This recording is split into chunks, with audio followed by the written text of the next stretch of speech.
It is almost time for high school football to get started here in 2026. We welcome you to the Carroll County High School Football Media Days. We are live from the Carroll County Schools Performing Arts Center. This is former coach David Thornton. I'm Mike Paris. You can't see the guy that's controlling everything, Joel Brock, Swole Joel as we like to call him. He's in charge of everything here today. We're going to be talking high school football from now until 7 o'clock or so tonight. All of our schools here in Carroll County, part of the Carroll County system, plus other area schools are going to be here as we get ready for the start of the 2026 season. October 21st, the official date to get it going for high school football. There'll be some scrimmages and things prior to that, but opening a regular season is the 21st. We get going today with the folks from Temple. The Tigers will join us here. First-year head coach Stephen Humphrey.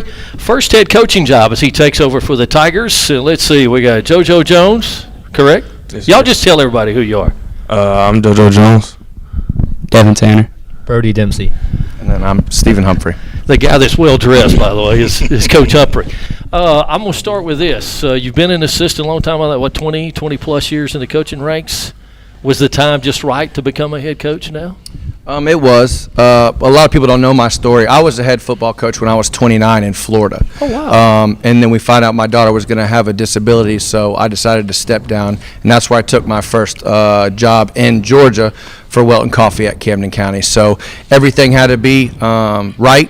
I believe the administration was right, from our athletic director, Jason Robinson, to our principal, Seth Rogers. And so I wanted to come home. My family lives in Carroll County, and so I thought it was a great opportunity to come back and be able to pour into the Temple community. And one of your stops was at Villa Rica, right? Yes, sir. I was in Villa Rica for Rico Zachary. I was offense coordinator for him, I believe, in 16 and 17. Yes, sir. So you, McEachern, Ware County, you spent some time down there with the Gators and stuff in South Georgia.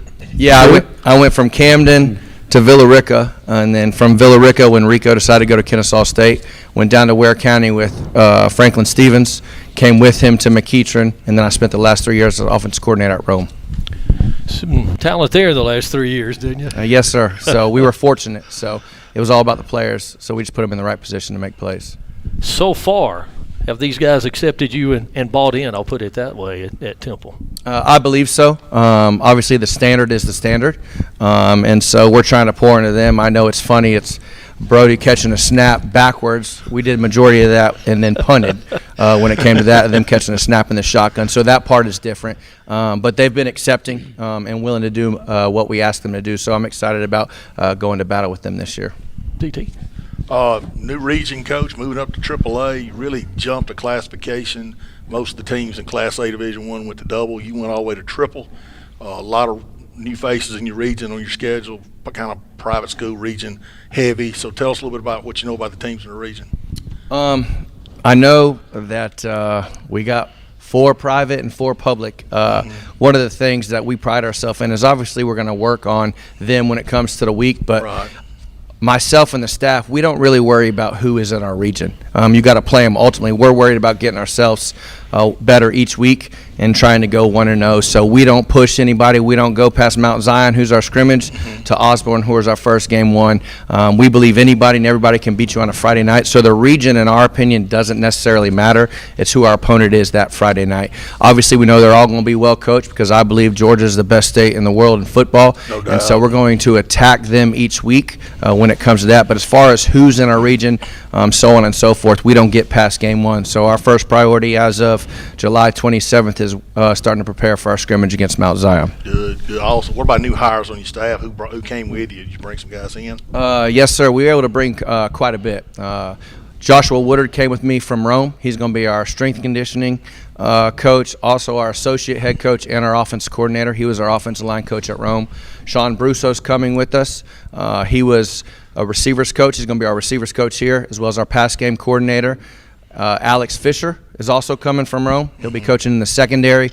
And then we were able to bring back 2 guys who we're going to lean heavy on. We were able to hire Rick Sauls as our defense coordinator, and then Kelby Watts is coming back as our inside linebackers coach. I saw that the other day. So you got 2 old hats. You got 2 OG guys there. So That's your, right. your defense ought to be in good shape. Yeah. Scheme-wise, and they're going to have to put them in the right spot, I'm sure. We probably got the best BOGO deal around. And then we're obviously bringing Jake Reed, who was at Central last year. He's coming to coach our running backs. Well, you got some new blood in there, too, and that's always, I think, when you get a new head coach comes in, and I've seen the transition multiple times in my 30-some-odd years. But you need some guys you can kind of lean on, some guys you worked with in the past, but it's good to have those guys that's been around this area and kind of know the ropes. And so it sounds like you got a great mix. So I'm looking forward to it. I think you're going to have a chance to have a good year. I appreciate that. Yeah, absolutely. All right, guys. All of y'all seniors? Yes, sir. Yes, sir. If you don't mind, first thing for you guys, if each one of you will talk a little bit about it, your senior year of coaching change. Were you a little nervous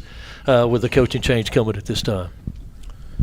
I wouldn't say I was nervous. I would say more of excited, just like to experience something new. Okay. New offense, and yeah.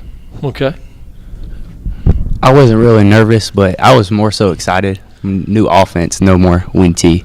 Y'all know how that is. Defense, definitely. Coach Watch and everybody.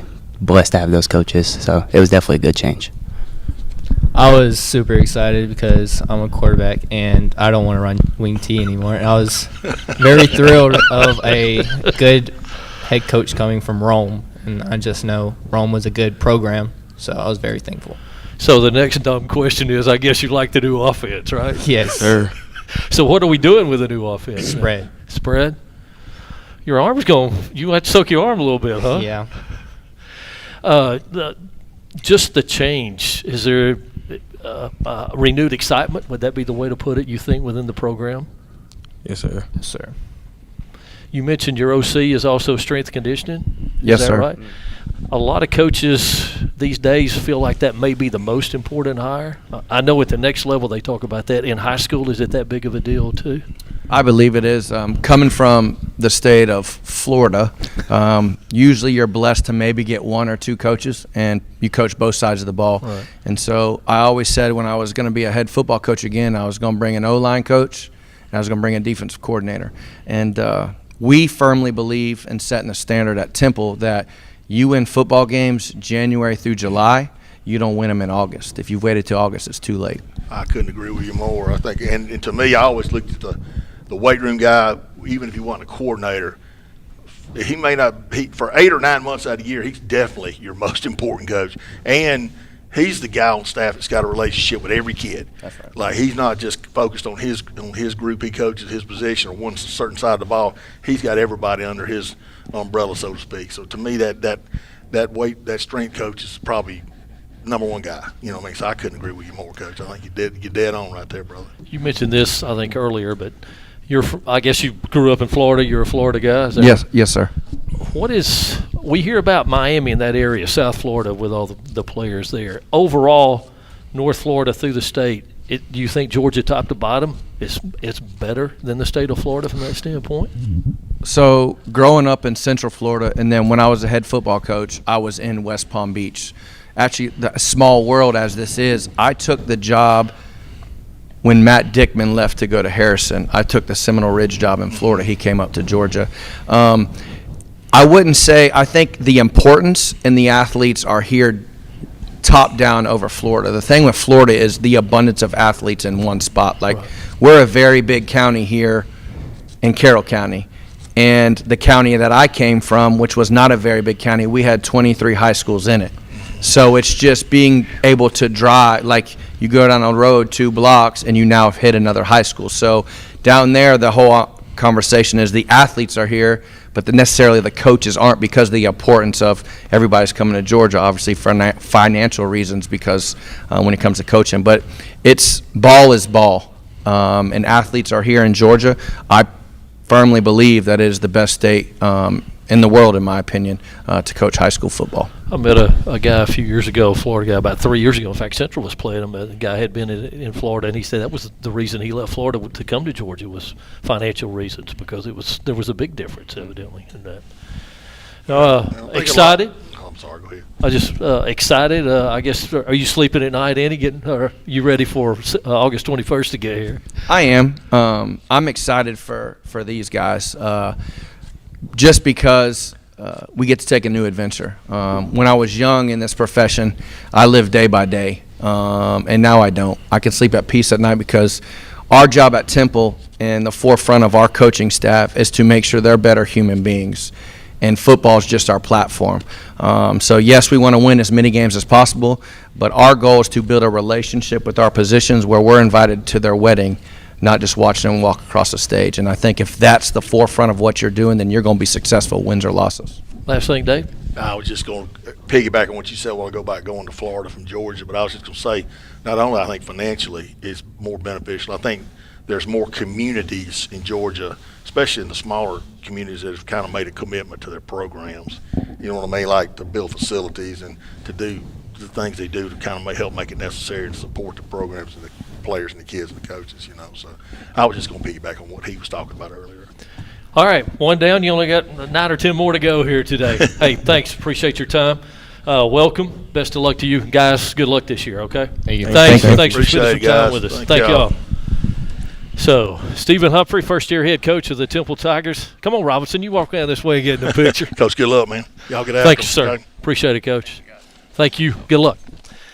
Coach Humphrey, first-year head coach at Temple, and the Tigers, as he mentioned, Osborne.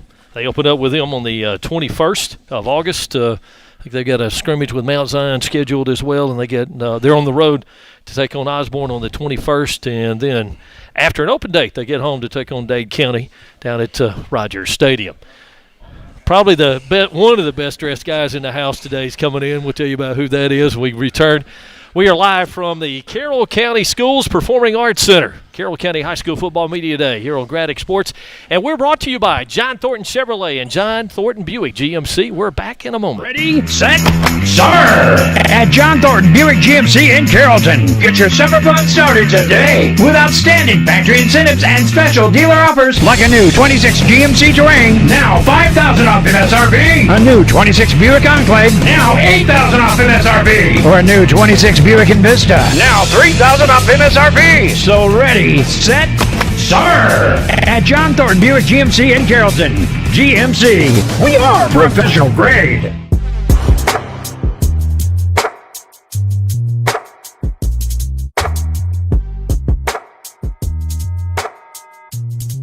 Ready, set, start! At John Thornton Chevrolet in Lithia Springs with outstanding offers like a new 26 Chevy Silverado 2500 HD, now $10,000 off MSRP, or a new 26 Chevy Silverado 1500 RST, now $10,250 off MSRP. At John Thornton Chevrolet in Lithia Springs, we're so big they named the road after us. Chevrolet, together, let's drive. Available on select in-stock models. Some exclusions may apply. No social security number required. Standard speakers available in all departments. Dock fee $7.99. See dealer for details. Intake 326.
Welcome back to the Carroll County High School football media day. I'm going to spit it out right here in a minute. Carroll County High School Football Media Day. We're talking football in preparation of the start of the season. August 21st, the official beginning of high school football. So we're roughly a month out. Great year last year for the Central Lions. Quarterfinal round of the state playoffs, 12-1 for the year. And getting ready to go here in 26. Sombre Brown starting year 4 as a Lions head man. Hard to believe, Coach, 4 years? Yeah, they rolled. Hold that up, if you will. Yeah, I'm sorry. I'm not talking to Mike. Sorry. Yeah, they roll together. But it's been a fun journey. You know, this group, these seniors this year, is the first group that we'll have that will be all the way through. And so it's just fun seeing, like, where they've grown over the years, like, since that first, time I met them coming in. So definitely something that we're going to try to really enjoy, during this season and this process. What did you learn from last year? I think, coming into last year, one of the things that we talked about was being better at, like, our competitive stamina. Like, I think teams just get tired of playing football, and by the time you get to week 13, it's like, man, I'm tired of playing football, and you don't necessarily give your best, and then you shortchange yourself.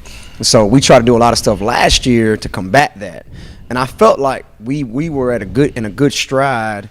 But then I just think it comes down, we've talked a lot about the psychology of the game, like how to prepare mentally. These guys have heard me pretty much since January talk about the mental side of football, and the preparation and all that stuff, like almost ad nauseum, so that's kind of been where we're at. We have a saying in our program, next play mentality, which means like your ability to process and move to the next most important thing, no matter how good or bad whatever happened. And that's tough, especially for young guys, because it takes some maturity. And so I would probably say the biggest thing we learned from last year, that I think the teams that continue to play are the teams that are connected and they believe that they should be out there. There were times last year I think we kind of ping-pong, the idea of like, man, do we, like where are we at and how good can we really be? So for us, man, we just trying to really control the controllables, and the game of football. What's the game of football, Jake? Blocking and tackling. It's blocking and tackling. I mean, that's the game of football. And so I think we got to continue to get better at that, because these guys have to deal with a lot of distractions, and they got to deal with a lot of people in their ear, and it can be good, but it can also be tough to cipher through. And so we're trying to fixate our mind on taking it one day at a time, going 1-0 every day, all the cliches that everybody says, but we're trying to live it. We're trying to live it. So, Jake, have you heard that question a few times? Yes, something? sir. I'm the go-to guy for that question. Go-to guy. You got to like a receiver who wears boots to media. I'm telling you. That guy, he's legit now. That's ain't no doubt. So we got J.R. Harris just to the left of Coach, Jace Walton, and then Jake Ivester. J.R. is committed to West Georgia. Jake is committed to Mercer. And Jace is going somewhere, but he's got another year to decide that. I'm going to start with you. With Jonas going to Notre Dame, and you saw what he went through in the recruiting process. How is that? Will that help you think, as you go through it as well? Yes, it definitely will. He's taught me what to look for in a school and like how they're gonna put my abilities and show them off. So I just know what to look for and what I want in my future. Now, you two guys have committed. JR, start with you. Is it a relief to know where you're going? You don't have to deal with it, so to speak, anymore? Yes, sir, most definitely, especially like when college coaches text you to come out to camp. It's out of relief right there, and just getting into a program that fits your type of ball and like how they trust in you, believe in you no matter what. And so, just building that relationship and that side of relief, it just really helps a lot, especially going my last season. Jake, what about you? Oh, for me, it was really stressful, and like I did feel a weight off my shoulders after I committed, and it made me happy because it felt like home, and I knew I needed to commit like on my official visit. So I committed, and now I can be more focused on our team and our goal as a team, which is a region championship and a state championship. So I could be more focused and be more present in the moment with my team since I've committed now. Would you rather block or catch it? Sir? Would you rather block or catch it? I'd rather catch it, but I mean, I don't mind blocking. I was going to say that. He should say that. He's a receiver. That's right. You played receiver. You know that. Absolutely. Yeah. Go ahead. I wasn't as good as Jake, though. I don't know. You're pretty good, Coach. I saw you. I was coaching back when he was playing high school. So. That's awesome. I hear that. And he'll tell you he had one of his best games against us but ask him who won the game. He'll tell you that too. He's got to throw that up. Well, you know, and that's it. That's it. Yeah, we was the Bad News Bears. My senior year now. Sorry. Sorry. Coach, all right, I got two things I want to ask you. And I'm saving this one question for our top programs. And we know about these guys right here. They're obviously your dudes. Right. But tell me about somebody that you got maybe on one on each side of the ball that's a program guy who's kind of waited his turn, who's had to develop through your feeders program, guy who busted in the weight room, and now we're going to see him for the first time on Friday night, really in significant reps. Yeah, just to give you one on each side of the ball, kid that comes to mind for me would be a kid named Preston Smith. Mm-hmm. He's a kid, man. He's a really quiet kid by nature. But he's a kid that we're going to feature and try to do some different things and use him almost like a gadget guy on offense. Okay. You know, so he's somebody that I would name that's not the usual suspects. Kind of a utility guy, skill type kid. He's a skill kid. Mm-hmm. Yeah, receiver, DB. He'll play some on the defense side of the ball too. And then defensively, I think seeing the growth of our guys up front, you know, we want to try to create some havoc. Mm-hmm. You know, we're going to be a little bit more multiple up front this year. And so kids like Jaden Jones, who's, you know, he's earned his way into our leadership council. When a few years ago I was about to boot this kid. Yeah. You know what I mean? And absolutely. He just grew from a maturity standpoint and got better. And then all the other guys that we got up front, you know, Jamirico Hodges and, you know, newcomers like Skylar Thomas and those guys. I think we're going to be able to create some havoc up front. And then, obviously, the Rochester Twins, just seeing their progression all the way through. They very well could have been up here sitting with these guys. Right. You know, they're going to be some features for us on defense and getting them involved. Well, you know well as I do, you get to game 12, 13, 14, 15, everybody's got those 5 or 6 guys, the dudes. But sometimes it's those others that make the difference. You know what I mean? And so that's kind of what I was looking for. So good answer. Yes, sir. All right, one more thing. Non-region schedule. Looked like you went after it this time. You weren't afraid to make a few phone calls because you got a couple of good ones on there. So yeah, you know, the thing about scheduling, and a lot of the coaches out there can attest to this, like when you have some success, the phone calls get quiet.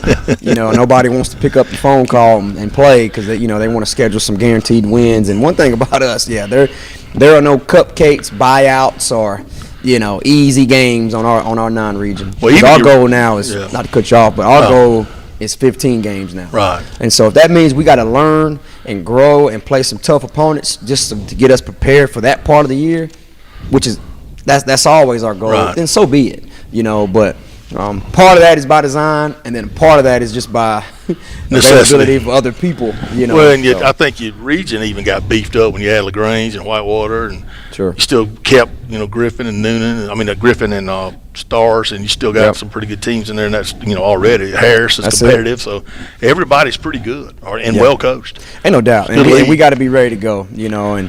But again, and this is gonna be cliche, and I hate to say it, but like the focus is always on us being our best. You know, it's no disrespect. Like, I think there's some great coaches and some great programs that we respect, and we know we got to be at our best. But at the end of the day, like, those teams are nameless gray faces to us. Like, they're just, you know, conduits to get us better. Yeah, I mean, that's what it is. And so we just got we got to buy into a process. That's right. Be consumed with who's on the other side of the ball. Yeah. You know, it's more about giving our best. Doing your job. That's it. That's right. That's it. Absolutely, Coach. Good job. All right, guys, real quick before we wrap this up, your best game, your favorite game that stands out from your time as a Lion. I would have to say first round of the playoffs last year against Tucker. For me, I had like 115 yards. We got down 14-0, and me and JR, we had a pretty big touchdown. It was like 40 yards, and it really got us going, and we ended up winning the game. So that is it for me. All right, Jace, what about you? I would say Tucker as well. First half, only got the ball like one time. I was a little mad about that. The first play of second half, ran someone over, 80-yard touchdown. It's one of the best feelings. What was it, Bobby Knight used to? Well, that doesn't pertain here, I guess. I don't know. But anyway, JR. So just like 9th through 12th grade? Yeah. I'll probably say my first season, not my 9th grade year, like the third round, we played Stars Mill, and I can remember this is probably my favorite play I probably had was when I was getting sacked and had like 3 guys on me, and I pitched it to Jonas, and we got the first down, and we scored after that on that drive, and then that kind of set the tone for us, and then we went on a run. But unfortunately, the Hail Mary happened. But the Jonesboro game last year, winning it in that fashion like you did, how big was that for you during the? Well, that was a football character game. Every game there's going to be one that comes down to special teams, and then just what kind of football character do you have. And so that was one of those games. We had kind of been in a similar situation in Oxford, so we kind of knew, like, man, if we got to grind this thing out and get this thing done at the very end, we have what it takes to do it. It's just a matter of us executing it and doing it. So I think we learned a lot about that, and then my man Goggles, it's funny, man, because we've seen it in practice. Like, he struggles sometimes, but man, he was in the moment, and it was just awesome to see his teammates celebrate with him, and that was definitely a big one. Well, hopefully we're talking to you in December still. 15 weeks. How about that? That'd be good, wouldn't it? Game 15. Yes, sir. Appreciate your time. Thanks, sir. Thank you. Appreciate you for having yes. Good afternoon. Thank you. Good luck to you guys this year. Thank you, guys. Thank you. Appreciate it, fellas. That's Ray Brown and J.R. Harris, Jace Walton, Jake Ivester visiting with us here from the Carroll County Sports High School Football Media Day. We've got more to come. We get back right after this timeout.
Ready, set, summer!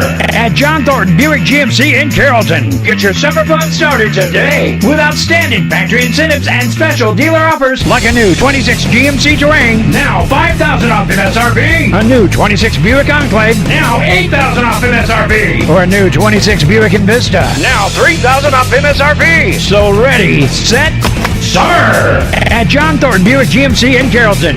GMC, we are professional grade.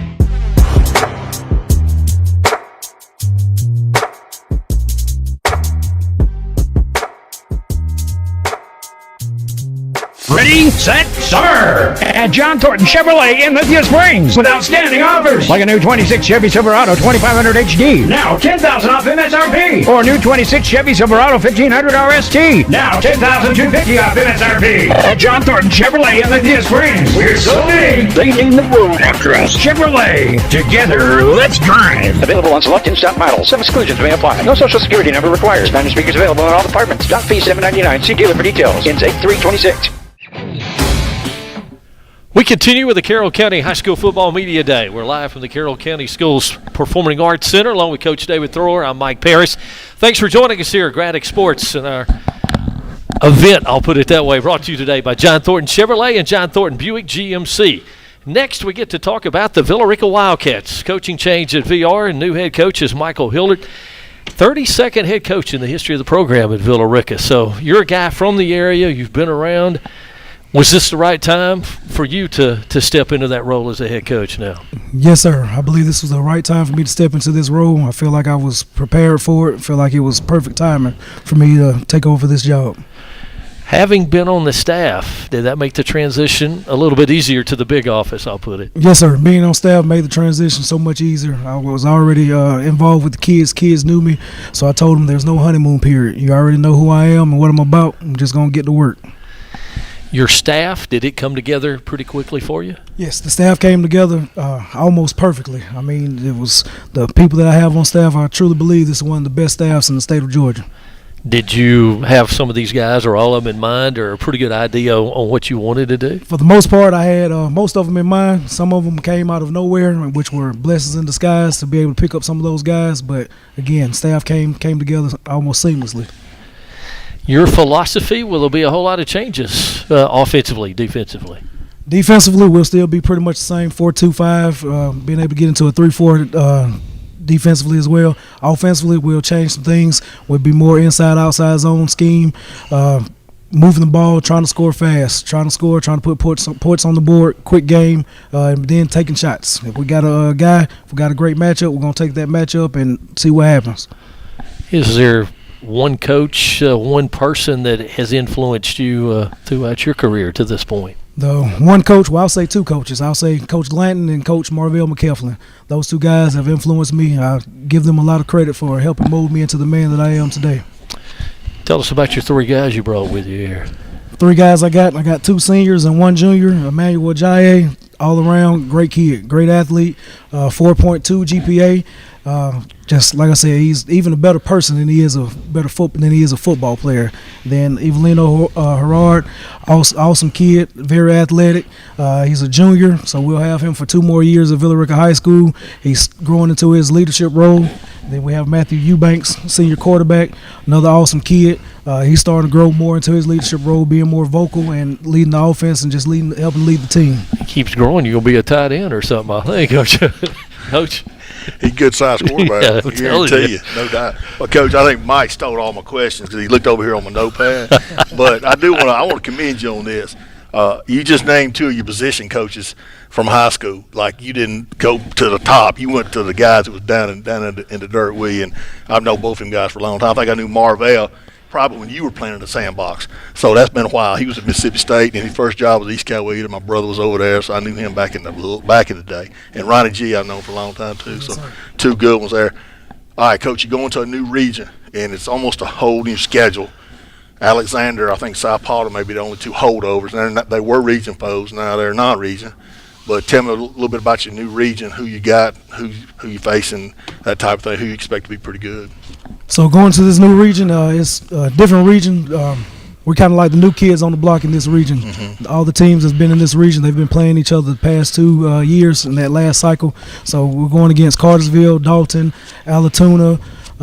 Don't want to keep naming. I'll mess around and leave people out. But we know the region that we're going into. But it's just going to be a tough, competitive region, week in, week out. Mm-hmm. So we have to put our best foot on the ground and go play ball every Friday night. Mm-hmm. Well, y'all definitely got their attention because I've already had 2 phone calls from guys in that region like, hey Coach, what's Villa Rica going to have this year? I said, I think they're going to be pretty good. You know what I mean? So yes, sir. Yeah, I really feel like your program's going in the right direction. And the fact that you took over, Mike touched on this, but the fact that you transitioned from, being on staff to being head coach, that's the smoothest of all transitions, when you're looking to take over. You just hit the ground running. Like you said, your kids already knew the expectations and everything. So you mentioned bringing in some new guys a while ago. Give me some names of who you brought in. Tell me who you got coming. I know you promoted one coordinator and you got one from the outside. So who did you bring? So I'll start off with the guy that I promoted, Marzavion Dix. Promoted him from just being defensive line coach to defensive line coach and defensive coordinator. He's a young coach, very smart. He's a go-getter. He's all about the kids, all about working, and so it was, to me, a no-brainer to promote him to that position. Then brought in Coach A.J. Barge.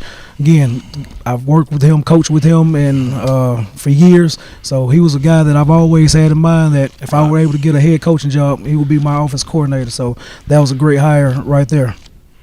Well, Coach, no doubt, and I'm going to say this too, and I first time I've met you was today, but I'll tell you players this, and I'll tell everybody in Villa Rica this. I've had a half a dozen different people. I spent 8 years in Villa Rica, way back in about the middle of my career. And they overcame that too. So yeah, they managed to survive. But everybody I've talked to from some of your coaches that you had when you played, the guys that you've worked with on staff, and nobody's had nothing but high praise for you. So that tells a lot about what kind of coach you are, but it probably also says more about what kind of man you are.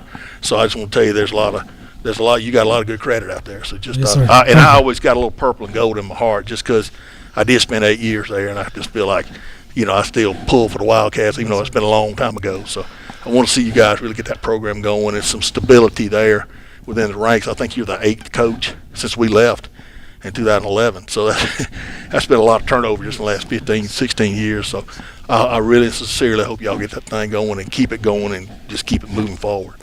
And I think it's got a chance to be a lot of potential there. I really, really do. All right, guys, I'm going to put y'all on the hot seat for a moment. When he got the job, were you thinking, oh, this is going to be good, or, oh, no, he's going to get us now, or what? What was going through your mind? I definitely thought it was going to be good.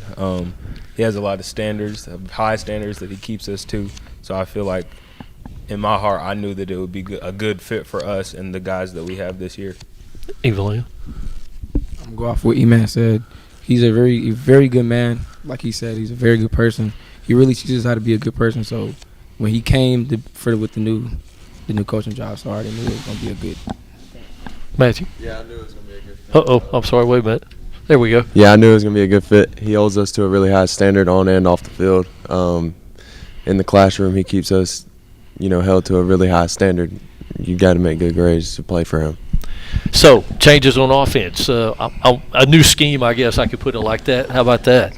Oh, yes, sir. I'm loving it. Coach Barge, he brought in a really good offense for us, and we're going to do some really good things on the offensive side of the ball.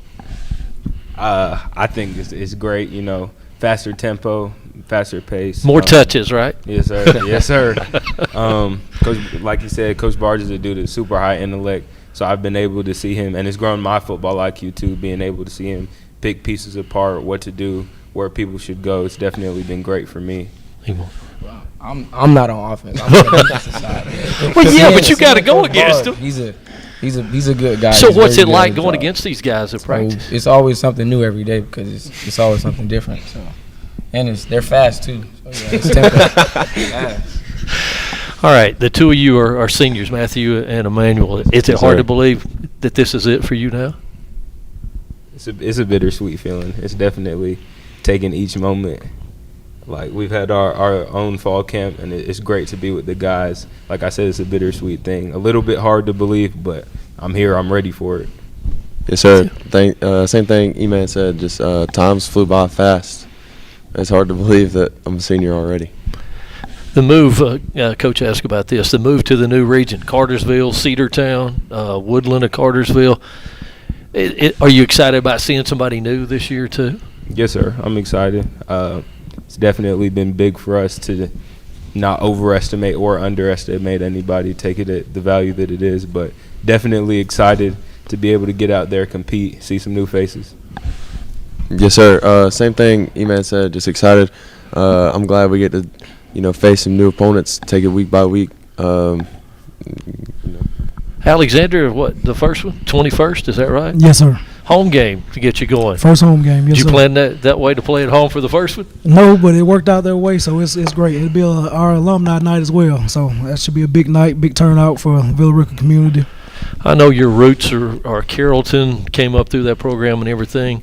Was your goal at some point in time to be a head coach in your lifetime? Yes, sir. Ever since I got into it, when I went to my former head coach, Coach Raven T, that was always my goal to one day be a head football coach wherever I got that opportunity at. All right, we're out of time. Thank you, guys. Coach Hilbert, thank you, sir. Congratulations on the new job, the big office now, and best of luck to you guys this year. Hope you have a great year this year. Good luck. Talk about you in about, 12, 14 weeks from now. That'd be nice, wouldn't it? Still going second, third round, something like that. Thank you, guys. Appreciate it. Yes, sir. Thank you. Coach Michael Hilbert, Emmanuel Hajayi, Evelina Herard, and Matthew Eubanks, Villa Rica Wildcats. Thanks, fellas. On to the next one now. Two downs or so, and more to go for you. Thanks. Appreciate your time. We will continue here from the Carroll County Schools Performing Arts Center. More of the Carroll County High School Football Media Day. Our show brought to you by John Thornton Chevrolet and John Thornton Buick GMC. Stay with us. We are coming back. We'll talk with the Red Devils about right after their timeout.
Ready, set, summer!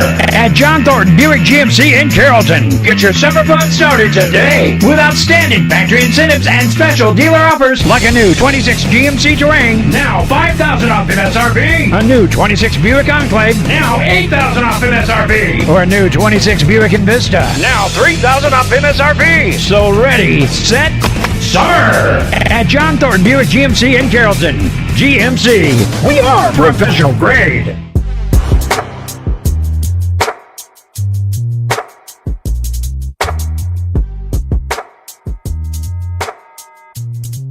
Ready, set, summer! At John Thornton Chevrolet in Lithia Springs with outstanding offers like a new 26 Chevy Silverado 2500 HD, now $10,000 off MSRP, or new 26 Chevy Silverado 1500 RST, now $10,250 off MSRP. At John Thornton Chevrolet in Lithia Springs, we're so big they named the road after us. Chevrolet, together, let's drive. Available on select in-stock models. Some exclusions may apply. No social security number required. Spanish speakers available in all departments. Dock fee $7.99. See dealer for details. Intake 326. Welcome back to the Carroll County Schools Performing Arts Center and Carroll County High School Football Media Day. Joel keeping us on schedule over there. Thank you, sir. Thumbs up, ready to go. Along with Coach David Thrower, I'm Mike Parris. Thanks for joining us. Our show brought to you by John Thornton Chevrolet and John Thornton Buick GMC as we talk high school football. Next up, the Bowden Red Devils. Back-to-back state champs. 4 straight titles, only the 4th school in the history of the state of Georgia to do it. And now a new head coach in Jamie Abrams. He takes over. He's experienced head coaching ranks Cedartown and before that at Lamar County, but his first year as the head man of the Bowden Red Devils. And do you feel like you've stepped into the fire a little bit here with 4 straight state championships and now taking over as the head man? There's probably easier things to step into, I would say. So, but like I said, somebody asked me earlier. I knew what I signed up for, knew what I was getting into. So it is what it is. So we just had Phil Rick in here, Coach Hilbert, his first year, but he was on the staff there. You've been at Bowden for a year, so I'll ask you the same question I asked him. The transition, did that help in taking over as the head coach, having been there? It always does, because you kind of know where the bathrooms are, what keys to use and all those kind of things. So that's always helpful. And the door's not to open, maybe. Right, the door's not to open. Everybody's name, everybody's name. You already know all that stuff, so. That's probably the best thing about taking over, being on staff. What is different maybe from this one than, say, Cedartown or Lamar County? Well, Lamar is similar because I took over at Lamar after the 3 most successful seasons they ever had. Wow. So I've been there before as well. Cedartown's a little bit different because, they weren't quite they had been there, right. They weren't there at the time. So I guess that's the difference is, at Cedartown they were kind of on the verge, but hadn't really done it. Here they've been doing it. At Lamar, they went quarterfinals, semifinal, state championship, and then took over and played for it. So, but I was on staff there as well, so kind of, keep getting to redo some things and maybe not make some of the same mistakes you make, and you understand what you're working with. Before you get to him, so we got Connor Daniel here, John Harden, and Micah Patterson, and I asked him earlier as they sat down, nobody's got rings though. Tell me why. That's the old team. We're not going to keep – it's a great accomplishment, it is, but we have rings. We know what it feels like. He don't have a ring from Bowden. Does he know what it feels like? He has one from last year. You know what I'm saying? Hold up now. As the head coach. So, it's like right. We're just, constantly moving forward, trying to get better every day to go do it again. John, tell me what it's like to play on 4 straight or be a part of 4 straight state championship teams. Well, there's a lot of expectations, obviously. Every year, you climbing up the mountain, it gets a little harder, and the target on your back gets a little bigger. But it's so special to be a part of a community like this that comes out to these games, and just such a special time to be a Bowden Red Devil. So it's great. As big as the rings are, how did you get one on your fingers? What I want to know, Mike. Me and my team, we trusted the game plan, the coaches, each other, every game. Since last year I realized game 15 was the standard here at Bowden. So, we just keep the bar raised here. If I remember correctly, you had a couple of big plays in the championship game, didn't you? Yes, sir. Last year? That's yes, what I thought. DT? All right, Coach, I got a couple questions. First thing, I want to commend you on going to the coaches transfer portal and picking up 2 of the best out there. And I know you being a defensive-minded guy, I know you know both sides, obviously, but you don't have to worry as much about your offense because I think you're in good hands. Tell us a little bit about the guys you brought in. All right, so and anybody else you might have brought in, I'm not aware of. Evan Hostetler, which I think you know well, and everybody in Bowden knows well. Coach Hostetler's dad, the stadium's named after him. Right. We worked together at Cedartown for 2 years. I hadn't told him this yet, but we did score more points when I was calling the offense. So that you can look that It's one Cedar up. Town. I'll save that one for later. Hope he's not he watching left, that. and I had a defensive coordinator I trusted, so I called the offense. So I hadn't told him that, but I'm gonna save that one. They'll probably tell him tomorrow. But and then Joel Ingram, Coach Ingram won 130-something ball games at Washington County, played for 2 state championships. So, he's well respected across the state as an offensive line coach. And we got a young offensive line, so he's perfect for those guys. And great fit. The kids love him. He's run the weight room. And then Joe Skinner is coaching football this year, which he's been in Bowden. Clayton Young is back on staff, and he's one of the original ones. His first year was Coach Finley's first year, so he's going through his first transition. And then on the defensive side of the ball, Aaron Christopher has been on staff, played for Coach Finley. Right. He's from Bowden. He's coached at Temple and Bowden. Michael Young, who was on staff last year. The defensive side, we didn't have as much turnover. Eric Dye, he had gotten out of coaching. He's back in coaching. He won 2 state championships as a defense coordinator at Hanley High School in Alabama. He's coaching, and then Lorenzo Daniel on the back end with me, and then Joseph Turner, who's also from Bowden. So I feel really fortunate about the staff that we have. A lot of experience, a lot of ball games under the belt. So I really do feel fortunate there, because I know how hard it is to put a staff together. Yeah, you got a lot of experience. You also got some youth, so you got a good mix, and then you got, probably most importantly, you got a lot of guys that's coaching a lot of big games, and they've been successful. So I mean, that's a huge right there. So I was proud when you got Evan. Then when I found out we had Joel coming, I said it's pretty strong right there. Yeah. So and to get him to come from where he came from, because he came from a great program. Yeah, no doubt. He was at Dublin after Washington County. So. We're very fortunate to have him on staff. Okay. So, go ahead. I was just going to ask, offense or defense, as you go into this season, is there one stronger than the other, one unit stronger than the other? We don't know yet. We do have more guys back on defense this year, but I feel good about the guys we do have on offense. I like what we're doing on offense. So, are you doing defense and getting out of Evan's way? I'm never going to get out of the way. It's going to fall on me regardless. So, no, he knows that. He knows what he signed up for, too. So, that's just how that goes. Your name's on side the boat. Yes, no doubt. So, no, I am, more so on the defensive side of the ball. But I just can't.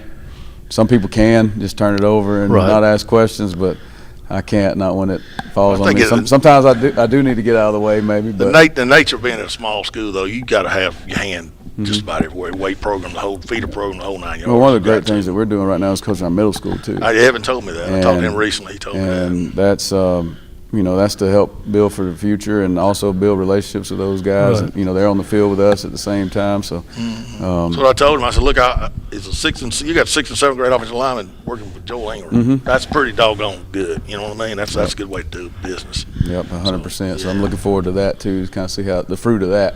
So Ingram's the weight room guy. He's a strength guy. All right, so I know him from his college days at Jacksonville State. So if you need some stories, come see me. He tells them. They know him all. So what's he like in the weight room? I can only imagine. Dude, he brings the energy every day. No matter what's going on, he's going to bring the energy. And he's going to stay on us, and we're going to be on that whistle every day. We don't get a break from that whistle. Everybody's going. He blows that whistle, and if you don't, and you're going to regret it. You found out already, right? You've learned? Oh, yeah. John, what are you doing? What was that? Well, he's an old lineman. Yeah, I know. Wait till after he graduates and then ask him how he feels about Coach Ingram. Right now might not be a good time to ask. I love Coach Ingram.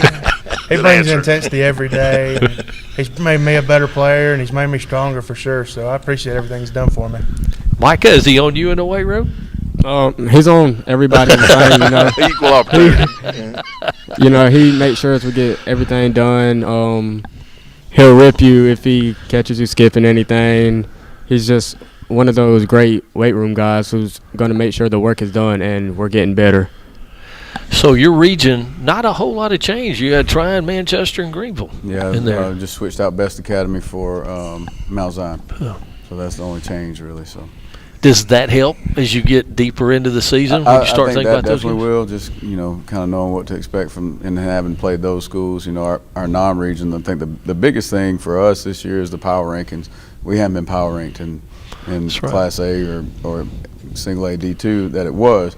So how that's going to affect us, I don't think it will affect us a lot, just because our non-region is the people we play in our non-region are going to win football games. Yeah. So you have your obviously y'all know how it works, but your wins, your opponent's wins, and your opponent's wins, and the people we're playing are going to win football games. They're playing people who win football games, so that should help us. You got a scrimmage?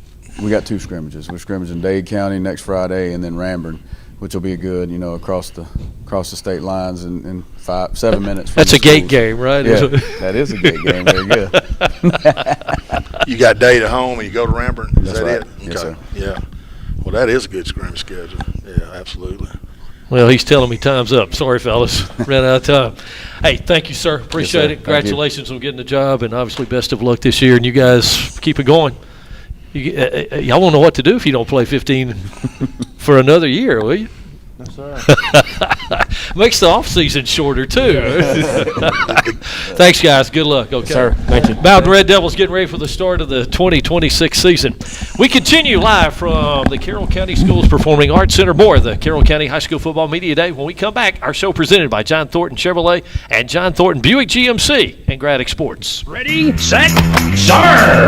At John Thornton Buick GMC in Carrollton, get your summer fun started today with outstanding factory incentives and special dealer offers, like a new 26 GMC Terrain, now $5,000 off MSRP. A new 26 Buick Enclave, now $8,000 off MSRP. Or a new 26 Buick Envista, now $3,000 off MSRP. So ready, set, sir! At John Thornton Buick GMC in Carrollton. GMC, we are professional grade.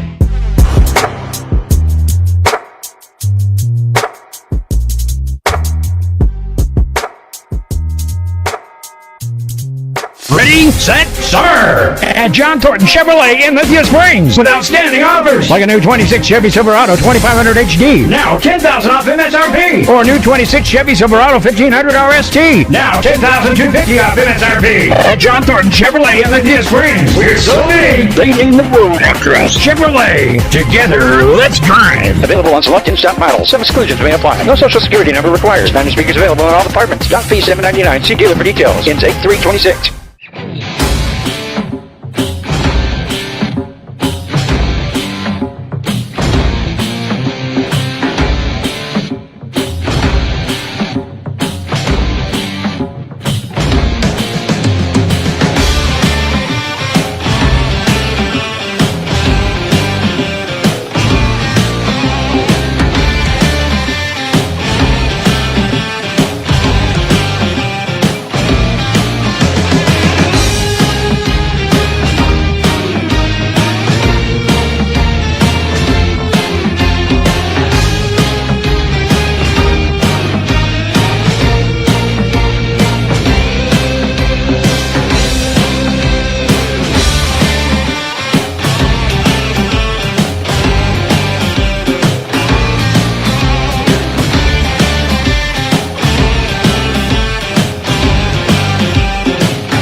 Welcome back to our high school football media day. Carroll County Schools from the Carroll County Schools Performing Arts Center. Along with Coach David Thorour, I'm Mike Paris. Thanks for joining us here from Gradick Sports. Our show brought to you by John Thornton Chevrolet and John Thornton Buick GMC. The Eagles flying high last year. Mount Zion went 8-4, second round of the state playoffs, Class A Division I last year. Is that right? There we go. See, we'll throw all that out the window this year and whatnot. And you make a jump up, too, out of Class A. I'm sure he'll ask you about that. I'm going to start with the guys. Tell us who you are, if you will, down there. Hang on. Is it on? Yes. Oh, hit that one. Now, Trent Harris. Trent Harris? Kazayaki. Brendan New. Hadaway just hold the microphone for him. You don't want to let him get too much mic time, right? Coach Brad Jordan, try it again. Coach Brad Gordon joins us here. 10th year, Mount Zion, all-time winningest coach in Mount Zion history. Congratulations, sir. Good to be here. 10 years. When you took the job, did you think you'd be there 10 years? I'll be honest with you. 15 years ago when Coach Holloway called me, I had no idea this is where hopefully I'd end my career. And so, Mount Zion's been good to me. I'll be honest with you. When Coach Holloway, called me and asked me to come out there, I had some serious questions. Had some friends had some serious questions for me also. And what? I remember when Coach Holloway, he told me, he said, "You just got to come out here and see the place." I just had built a new school and new stadium, and I'm gonna tell you, the first time I went out there, yeah. it's the most gorgeous setting for a football game to me around. I got to tell you, it's great beautiful. Place for a Friday night, Yes. And so I was saying, build it and they'll come, and we've built it, and it's been fun being a part of it. You've had success. Yes, sir. We've had a couple of down years, rotate. Our small school, it happens, rotate in and out. But we feel like we're on an uptrend right now. Last year 8-4, going to early county and losing 13-7, kind of left a bad taste in our mouth. And you had chances in that game. Didn't you? Yeah. I mean, we were there all night, and I see the guys shaking their heads. Yeah. Yeah, and that's because of that 13-7 ball game. We've preached the little things all summer, and these guys they've helped set the pace this summer, and we've had a great summer workout. We've had great attendance. The kids ain't just showing up; they're showing up and working, and so we're excited to see what happens come Friday night this year. Unfortunately, this guy to my left is going to have to ask you some questions. I can tell he's chomping at No. This is probably the one I didn't want to put nobody on the spot. So, all right, Coach. One of the issues in the past has been depth, and we know we're moving to AA. So we're going to place a few teams with a few more kids on the roster. So where are we at depth-wise, up front on the line of scrimmage and in the skill spots? Well, I mean, it's always been a problem, it seems like, at Mount Zion, depth. We're right around 45 kids on our roster. For the first time, it's funny, I only got one of our linemen here, but we've probably got 8 or 9 offensive linemen that we feel like can play on Friday night and help us. So we feel like we've got depth there. As far as the skill kids, that's where we're lacking a little bit. Unfortunately, we have two of our 2 running backs sitting here with us, and so we definitely they're going to play both sides of the ball. We don't need to get them banged up, but there's going to be times where they're going to have to come out and take a breather, and we got to be particular when we give them that breather. But we feel like for the first time in a while we've actually got some depth, and even at that skill position we got some good young kids. And I don't know that we're going to be relying on that one person to tote the rock all the time. It's going to be a deal where we can spread it around this year. And so we got Kayaki here. We want to get him the ball in space as many times as we can, so we come up with all different ways to get him the ball. We can put in the swing screen, Coach. I saw that. Make you feel good. I even told Gross today, I said, it looks pretty good right here against that look. Yeah, I mean, and, just to get him the ball out in space, and then you got Trent who he's going to hit it up inside for us, and then Brody Heinzman, he's come in at quarterback for us, and he's like a fullback running the ball. So that quarterback ISO takes on a whole new meaning. Today we started out with Oklahoma, and he was out there, linebacker on defense, come downhill sticking people, and I was like, if you'll run ISO like you're coming downhill hitting people, we're going to be fine. Okay. So absolutely. we're going to be a little more ball control and grind it out. But I think we're going to be fun to watch on Friday night. You were smiling when you talked about that swing screen. You must like it too. He can run. He's got some wheels now. He ran the freshman year. You got placed in the 100 like in the state track meet. He was like third or fourth, wasn't it? And you placed again your sophomore. You got hurt last year in track, so you missed it track season last year at the end of the year. But So in a perfect world for you, how many touches a game would you like to get? Hold that microphone up for it if you would. Around 15 to 10. 15? Oh, I figured you'd say 20 or 25. Trent's got to get his 15 too. Got to play both sides. Okay, you got to play both sides. So, different, moving up to AA, 2A, different region and everything. I mean, you got the whole schedule basically is brand new. I mean, it's a different. Yeah, you got to scout somebody every week now. Yeah, it's it's kind of exciting to see some different faces. To be honest with you, getting rid of Bowden, and then you pick up Heard County, and then of course Bremen. Is a great football program. Pepperell last year made the semis. And then of course all the Rome schools dating back to the good old days when we used to Darlington. I think we beat them two years in a row in overtime ball games. Coosa, they had those kids last time we played Coosa. They had some kids going to Tennessee, and they'd line up and hit you in the mouth, and so it's going to be a great region. It's going to be a fun it's going to be a fun region. Every Friday night you're going to get tested. There's no such thing as a week off for sure, and so we're just excited about seeing some people new. Even our non-region schedule with Calvary and Taylor and Towns, those are people we hadn't seen, and so we're excited about this upcoming season. Well, I told somebody, I said it's a new region. There's 7 teams that you're playing, but through the years, you've played or scrimmaged every one of those teams. Yeah. Most of them you played, a couple of them you scrimmaged, but either way, we've seen them all. Yeah, Mount Zion has seen them all. So yeah, even last year with a scrimmage in Bremen and Pepperell. That's right. We've seen a little bit. The of competition's not going to catch you off guard. I think you've seen those teams, those type teams, and all, so that's good. And then I saw you second day you padded camp. I thought your kids looked good. Physical. I thought defensively flew around. I thought the lineman come on the ball. Your backs hit it up in there. Yeah, you just got to get some game type reps. But I thought overall, it was a great scrimmage. Well, we got to get in shape. I think that showed more than anything. They know exactly what I'm talking about. That heat hits, and it's a different type of heat. Right. Well, July 27th, everybody in the state's got to get some a little closer to game shape. You know what I mean? That's pretty much common. So it's magnified when you got lesser numbers. But the padded camp last week was, I felt like we probably had the best padded camp we've had in a while. Right. We went out and competed with everybody there. I felt like we could, our offensive line, and defensive line, I feel like we can, go toe-to-toe with anybody in the trenches, and that's. Is this the most depth that you've had? Yeah, this is probably this is the most depth we've had probably in 6 or 7 years. Last time Coach was there was we had some good offensive lines when he was there with us, but this is the most we've had that we can roll some. We didn't always have a lot of guys that we could play behind them, though. You know what I mean? We had to move 3 guys if somebody got hurt.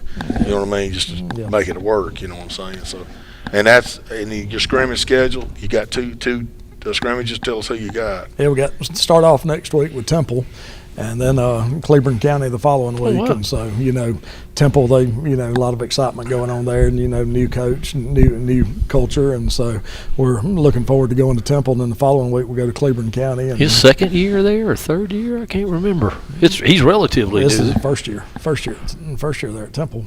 Oh no, Cleveland County. Cleveland, this is his second year. Yes, so and then Kel Singleton, one of our old coaches, he's the defense coordinator over there. So wow, okay. So we know them real well, and they were young last year and had a pretty good season. They're looking to really improve this year, and so we've got some good competition coming up, getting us ready for this region. So guys, you got to the second round last year. You looking to do a little bit more going into this year?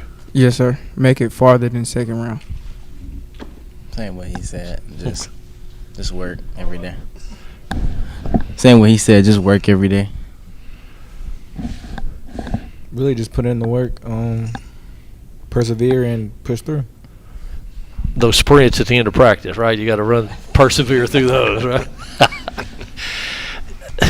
Probably a dumb question, but any changes scheme-wise, offense, defense, tweaking anything? Or? No, to be honest with you, this is the first time we've really had everybody back on our whole coaching staff. We have a lot of continuity back. Basically the same major coaches in all of our positions, and defensively we've been able to take it to a new level, putting in a few more things now that we've kind of got our base set, and so we're excited about where we stand. But as far as the coaching staff and all goes, finally to get some continuity makes you feel good. Having everybody back with us.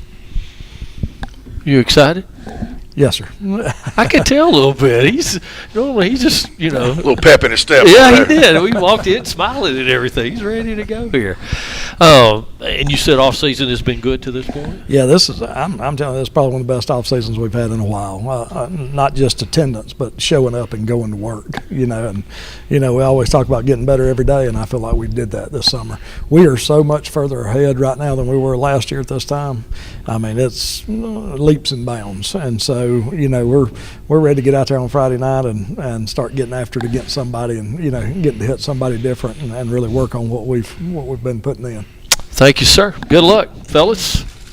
Get those sprints in and get ready to go. Thanks, appreciate it. Thanks for stopping by.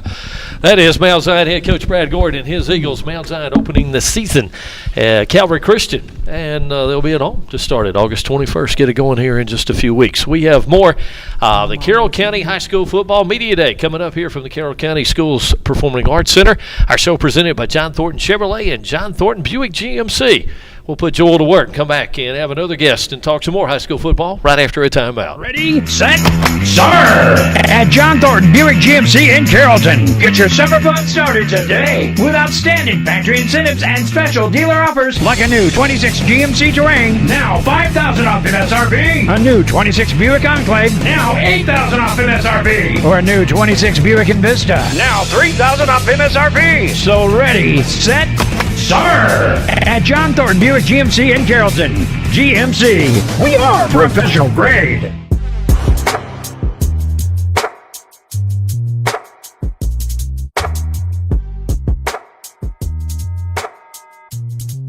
Ready, set, summer at John Thornton Chevrolet in Lithia Springs with outstanding offers like a new 26 Chevy Silverado 2500 HD, now $10,000 off MSRP, or new 26 Chevy Silverado 1500 RST, now $10,250 off MSRP. At John Thornton Chevrolet in Lithia Springs, we're so big they named the road after us. Chevrolet, together, let's drive. Available on select in-stock models. Some exclusions may apply. No social security number required. Standard speakers available in all departments. Dock fee $7.99. See dealer for details. Intake 326.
Ready, set, summer!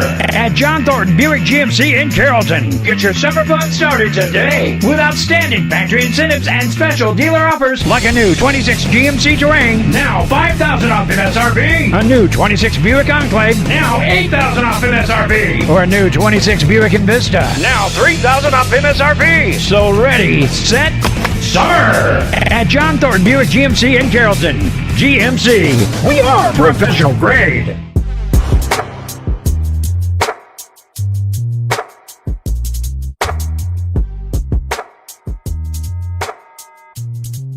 Ready, set, summer! At John Thornton Chevrolet in Lithia Springs with outstanding offers like a new 26 Chevy Silverado 2500 HD, now $10,000 off MSRP. Or a new 26 Chevy Silverado 1500 RST, now $10,250 off MSRP. At John Thornton Chevrolet in Lithia Springs, we're so big, they named the road after us. Chevrolet, together, let's drive. Available on select in-stock models. Some exclusions may apply. No social security number required. Spanish speakers available in all departments. Dock fee $7.99. See dealer for details. Ends 8/3/26.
Ready, set, start! At John Thornton Buick GMC in Carrollton. Get your summer fun started today with outstanding factory incentives and special dealer offers like a new 26 GMC Terrain, now $5,000 off MSRP. A new 26 Buick Enclave, now $8,000 off MSRP. Or a new 26 Buick Envista, now $3,000 off MSRP. So ready, set, start! At John Thornton Buick GMC in Carrollton. GMC, we are professional grade.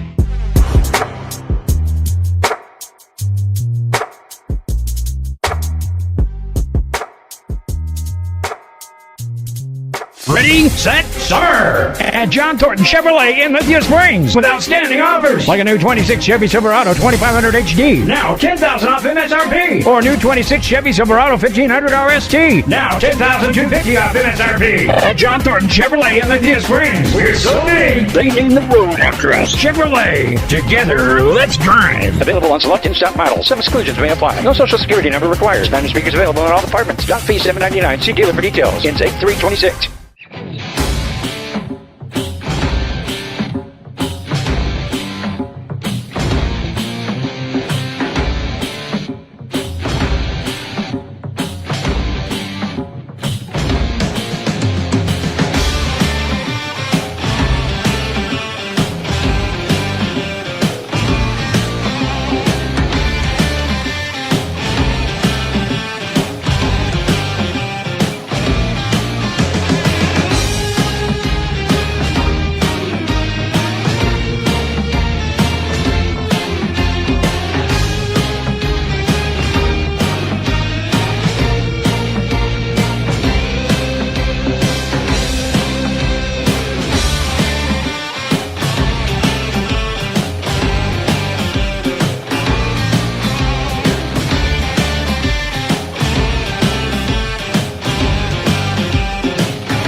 Welcome back to the Carroll County Schools Performing Arts Center. We roll on here, Carroll County High School Football Media Day.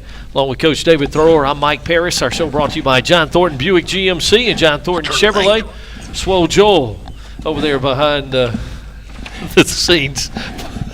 He's had 2 barbecues already, I think, and sniffing around on your. He's up to 148 pounds now. So he's got 5-pound weights in his pocket. He can hit 150 now. He got all kinds of worms. I think all he does is eat all the time. He's eating every candy bar that was on the table over there. That's a big human being over there. He's grown. All right, our next guest is Holy Ground. Stallions getting ready to go here in the 2026 season. Coach Bart Gillespie and 3 of his guys. Fellas, tell us who you are. Sir, I'm Parker Phillips. Parker Phillips. I'm Caden Hurston. Caden.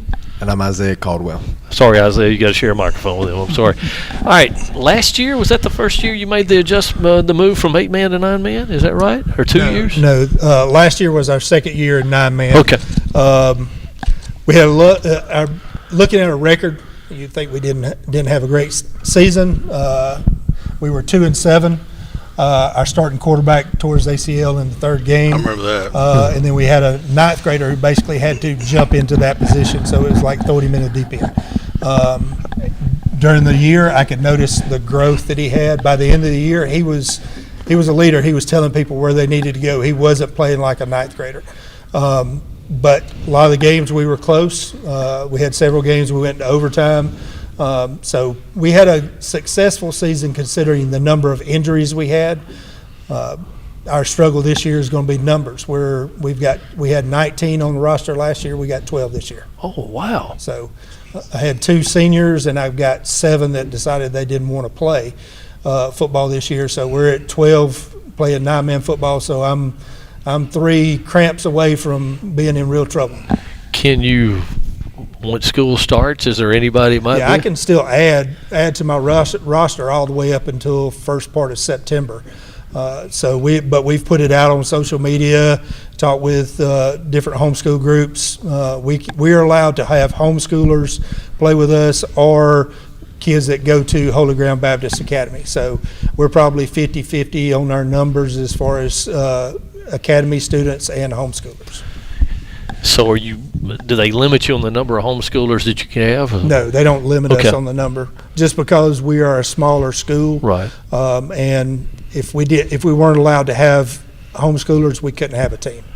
So what's 18? Is that an ideal? 18 or 19? I'd love to have 24, but 18 or 19 would be a good number. The people you play, do they average 22, 24 somewhere? Yeah, we've got some that may be in the same boat as us with 12 or 13 or 14. Then you've got some that may have 22 on the roster. It's a lot of playing time, isn't it, when you only got 12? So we have to focus a lot on conditioning because these guys are going to play both ways. I've told them even on special teams, it's none of those putting your hand on your helmet saying I need a blow on special teams. No, you got to go. So they know that, so they can't say they don't get enough football this year. Wow. I don't want to hear nobody complain from no school that's got 1,800 kids or 1,200 kids about having to play both ways. You guys, I admire that. I respect you. That's remarkable. That really is. We appreciate that. Yeah, man, I mean that sincerely. I coached for 32 years. I'm telling you, that says a lot. It sure does. Yeah, we're just a lot of prayers. You play 12-minute quarters, I guess, like everybody else. Yeah, 12-minute quarters. We play on a regulation football field, but it makes it tough on the defense because you've got less players out there, but you've got the same number of skill position players you do on 11-man. Playing on a regulation-sized football field. So there's more alleys, there's more lanes. If somebody gets an open field, you got to make sure that your defensive backs, your defenders can tackle in the open field because one missed tackle, it's off to the races. A lot of grass to cover. Yeah. Are all you guys seniors? Junior? Okay. What defensive end and linebacker and running back? Is that right? Yeah. Yes, sir. What else? You look like a lineman. Yes, sir. I'm a lineman. Yes, sir. He's our center. Oh, okay. Shotgun all the time? Not all the time. Not all the time? We mix it up depending on, we vary our plays.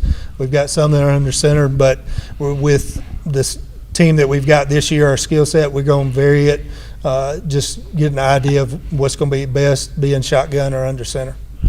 So is quarterback the most important position in 9-man football too, or? I mean, it can be as far as the decision making, but you can have the most athletic person playing quarterback, but that limits what you can do with a football. Either he can hand it off, run it, or throw it. But only in one of those scenarios is he got the ball in his hand. So it may be that our best athlete may be playing a different position to where we can use him as a runner or throw to him. If he's one of our best athletes and one of the best receivers and has got the best hands, it may be that we use that skill set. So we're going to vary our plays. Our quarterback from last year that tore his ACL, he's back. But we have a new kid that came in this year that has also played quarterback. So it may be a one quarterback system or it may be a two quarterback system, just depending on what's the best play, the best option as far as skill set for our team. So with 12 guys, what do y'all think about that as you sit here right now and get ready to start a new season? Does that concern you a little bit? I mean, it's tough for sure, but it reminds me a lot of my freshman year. We were really good my freshman year, and we only had 11 that year too. But I mean, I've been playing both sides of the ball since sophomore year. I mean, there's only a handful of games I didn't play every snap, so I'm kind of, I guess, used to it at this point. What about you guys? I'm the same way. I'm used to playing both sides of the ball. I've been playing both sides of the ball since sophomore year, so I'm very used to it, and it don't really bother me.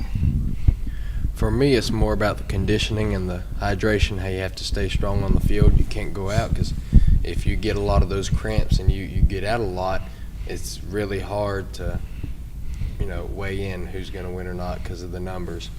But you got to rely on your teammates and trust that teamwork. See those boots? I like it. My man is sporting them right there. That's pretty sharp right there. I'm impressed. Snakeskin? Gator. He went down to Southeast Georgia and got those. Again, I spent some years down there too. Coach, I want to ask you about your summer. How do y'all incorporate your summer work? Because I know it's got to be a little different than everybody else. Yeah, I mean, we do a lot of conditioning. We weight train. We do a lot of core work. We do a lot of conditioning work all through the summer. We started first week of June and went all the way through the summer. It's one of those with our league, I can't require it. It's optional, but we've had a lot of the guys that have bought in that are there. So it's just trying to get as much in as far as conditioning so that when we step on the field in last week of July, first week of August, that I don't have to worry about guys that are throwing up over here on the side because it's the first time they've been out running in the hot sun. Well, basically, it's like everybody else, it's just a little scaled down, modified for you. Yeah, I mean, we don't have the facilities that everybody has. We make do with what we have. We've got a small weight room. We've got a gym. And then we've got instead of having to go, our field is not at our church, at our academy. So we do have a field out front that we do route tree, work on different things out there. So we use what we can and to the best of our ability. And then what about do you have a scrimmage game? Are you able to scrimmage? No, we don't have a scrimmage game. Our scrimmage game would be first part of August or a Friday, I think it's the 15th, 14th or 15th. We actually have a youth revival, back to school youth revival that Friday and Saturday night. So we don't play football on that night. So your league allows you to have a scrimmage. It's just conflicts with your church. Yeah, and a lot of it with my numbers, I would be afraid that makes sense. Going into the season, I would rather get them conditioned and get them right before our first game than jeopardize that. That makes sense. You said you play August 21st. So under your rules, your guidelines, like all these guys, other guys that are here, they went in full pads for the first time today. So have you guys started, or do you have to wait till August 1? We started last week, but we only went in helmets. Okay. But we're starting in pads this week. Okay. So it's just like everybody else. So you else. did an acclimation week later? Yeah. Okay. Yeah. Gotcha. Yes. Y'all ready to go? How do you like the acclimation week? It was great. I mean, normally, I think this week would have been the first week we could have even went helmets. So it was I think it was a good decision on his part to just let us go in helmets, just to kind of get acclimated to the field, route tree, all the stuff like that. So your schedule this year, is it the same or comparable to last year? It's comparable to last year. A lot of the teams that we played last year, we'll be playing again. We have some new teams that we're playing. It's not going to be easy. Our region is probably going to be one of the tougher ones in our division. We have the team who the defending state champions, Cross Point, is in our division or in our region, and then we've got Griffin Christian, Praise Christian Academy, and Central Christian is new. They were in Division 2, and they dropped down to Division 1 with us this year. So it's going to be a tough schedule, though. Well, you have 3 rounds of playoffs in postseason? Yeah, we got 3 rounds. If you're number 1 in the region, you get a bye first round. So we've got 3 rounds to the state championship. Wow. What about your travel? Where most of these schools like Praise? I know I've heard of that. Is that in LaGrange? Where's that? Praise is up near Lithia Springs. Okay. We do have our away games this year will be we've got to go to Cummings. The Covenant Christian Academy is up in Cummings. We've got to go to Covington, and then we've got to go down near Griffin. Cross Point is over in Williamson, Georgia, just below Griffin. Yeah, I know exactly. It's at Williamson? Pike County. It's in wow. Pike County. I didn't know there was anything at Williamson. Yeah. They got it going down there. Well, we appreciate it. Best of luck to you guys. Hopefully you'll get some help there. Find a few more numbers anyway. That'd be great. We appreciate Much respect to you. Yes, sir. Absolutely. Good deal. Thank you hey, very guys, much. good Thank luck you for to you. having Thanks. us. Thank you. Yes, sir. Appreciate it. Mark Gillespie and his guys from Holy Ground, they get ready again. They'll open up on August 21st as well. We talk about the Carrollton Trojans' upcoming season. We continue live from the Carroll County Schools Performing Arts Center, the annual Carroll County High School Football Media Day. Our show presented by John Thornton Chevrolet and John Thornton Buick GMC. We're coming back with more. Stay with us. We're back after this timeout. Ready, set, start! At John Thornton Buick GMC in Carrollton. Get your summer fun started today with outstanding factory incentives and special dealer offers like a new 26 GMC Terrain, now $5,000 off MSRP. A new 26 Buick Enclave, now $8,000 off MSRP. Or a new 26 Buick Envista, now $3,000 off MSRP. So ready, set, start! At John Thornton Buick GMC in Carrollton. GMC, we are professional grade.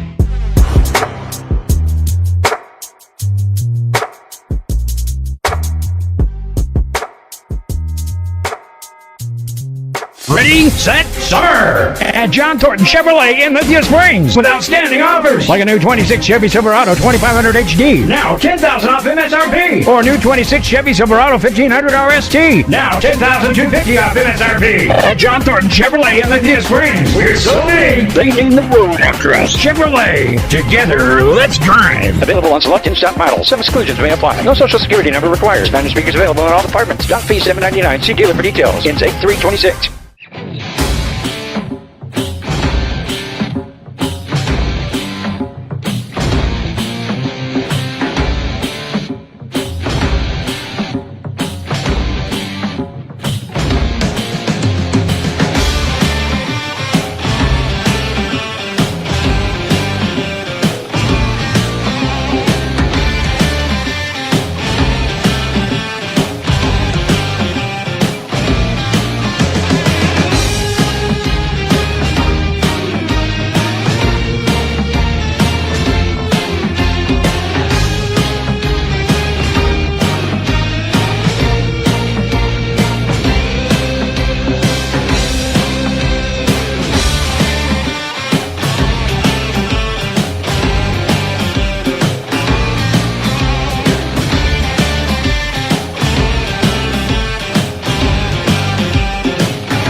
Welcome back to the Carroll County Performing Arts Center. Along with Coach David Thrower, I'm Mike Paris. We continue with our live coverage of the Carroll County High School Football Media Day, and our show presented by John Thornton Chevrolet, John Thornton Buick GMC. You don't look like you've been in Miami, been out in the sun down there. A couple of weeks ago, Coach Joey King and the bunch went in a 7-on-7 event there. We talked with the Carrollton Trojans, Coach Joey King. Guys, tell us who we got here with us. Tyler Boyd, Jr. Tyler? Holly Fielder, Jr. Mike Thomas, Senior. Wow, one senior? One senior. Hold that up a little Sorry, bit. yep, sorry. We'll go back to winning that 7-on-7 down there. I know there were some all-star teams there and stuff like that. What did that mean for your bunch to? I think the biggest lesson that we took from it, and Tyler can attest to it, these other two guys weren't there. If y'all couldn't tell, they probably weren't on the 7-on-7. Their hand was on the ground. That's right. We had that. But the discipline and the detail and the willingness to play for each other in that setting. I mean, there were All-Americans from all over the country. There was a team out of Texas that was the 1-0 Warriors. They were an all-star team based out of Texas, but we had played together, and even though they were bigger and faster than us in a lot of areas, the detail and then our guys' willingness to come back and face some adversity. Like we started off behind both the times we played that team and came from behind to win the game. But a lot of those guys, because there weren't a consistent team, they would get frustrated and point fingers or pout. But we kind of just kept chopping wood, and ultimately, at the end of the day, we were the best team there. So it was a pretty cool experience. I think the bonding that was there, that happened. We got to travel all the way down there together and fly on a plane and stay at a hotel, and we had a really good time. So I think it was a great trip for us. So preparation for this season, is it different from past years, or are there more holes for you to fill this year? Yeah, we're younger than we've been in a while. That senior class we graduated last year was pretty heavy. We signed 19 of those guys, so about 16 out of 22 starters or 15 out of 22 starters are gone. I think we're talented and we got a lot of potential. We just got to make sure that we do those things that make great teams great. We got to continue to mature our leadership, which we're relying on these guys for some of that. Our leadership has got to continue to grow, but I think we're definitely headed in the right direction. Guys, I'll ask y'all, do you just expect to win with the success that Carrollton's had? No, I wouldn't say, we expect to win. We work hard. Coach King, he instills, guts. That's one of our sayings. And in Carrollton, gratitude, unity, toughness, sacrifice. So I feel like we do things like that, and the things we do is different from other teams. So I don't think we expect to win, but I know we work hard and we do things differently from others. Paul? I feel the same way, piggybacking off him. We work hard. It's just really like the waking up early in the morning when other people still sleep at like 5:30 in the morning. It's the workouts. When it gets hard, when you hurt, when you sore. It's the push through. The good nutrients you get from the protein and stuff. So all the food they feed us, it's really good. And Mike, yeah, there you go. Feed them. That old line of talking. Mike, you want to add to that? Oh, yes, sir. I agree with what both Tyler and Quali has said. I believe that everything for us is earned, nothing's given. That's a saying that Coach King also say too. Even like working out, I feel like we work hard every day in the weight room and on the field. You go back, obviously, your family, Joe Kynes, I know had a great influence on you. Was it him, or were there other people in your life that have influenced you and along your way as far as becoming a coach? Yeah, I would say my Uncle Joe was the first influence, and then my high school coaches, in particular Tony Lundy, was a good one, influence in my life. I didn't have a dad that was around, and so my coaches picked me up in the morning and took me home late after practice. I was a ball boy for the varsity football team from the time I can remember, setting up cones and cans and doing laundry and filling up water coolers and doing all that kind of stuff. So I knew that I wanted to be a coach, and looking back on the impact that a lot of coaches had in my life, especially my college football coach, I knew that impact there's a need there. There's a lot of guys that were like me, that grew up kind of like me, that may have been in a similar situation. If I could pay it forward a little bit, I felt like that was the calling that God had on my life. Coach, that's a great answer. I want to tell you, you guys are media trained, because I saw Tyler and Quad do a television interview on Score Atlanta, I think it was. think both of y'all did one this summer, if I'm not mistaken. Yeah, I did one. And they're sharp now, Coach. These guys are media savvy, so they Hey, know. They know Skinner's training them. I'm not giving Skinner any credit. Time out. No. It's going to Coach King today. Thank you. No, we ain't talking. All right, Skinner, we'll give you your love later when the season starts. But no, seriously, Coach, I want to ask you this. This is a non-on-the-field question, but for the third recycle in a row, you got a 5-team region. So you had to go find 6 football games. I know you don't know the exact number, but emails, phone calls, text messages, direct messages, how many schools you think you reached out to find 6? Because I know it had to be a bunch. A lot.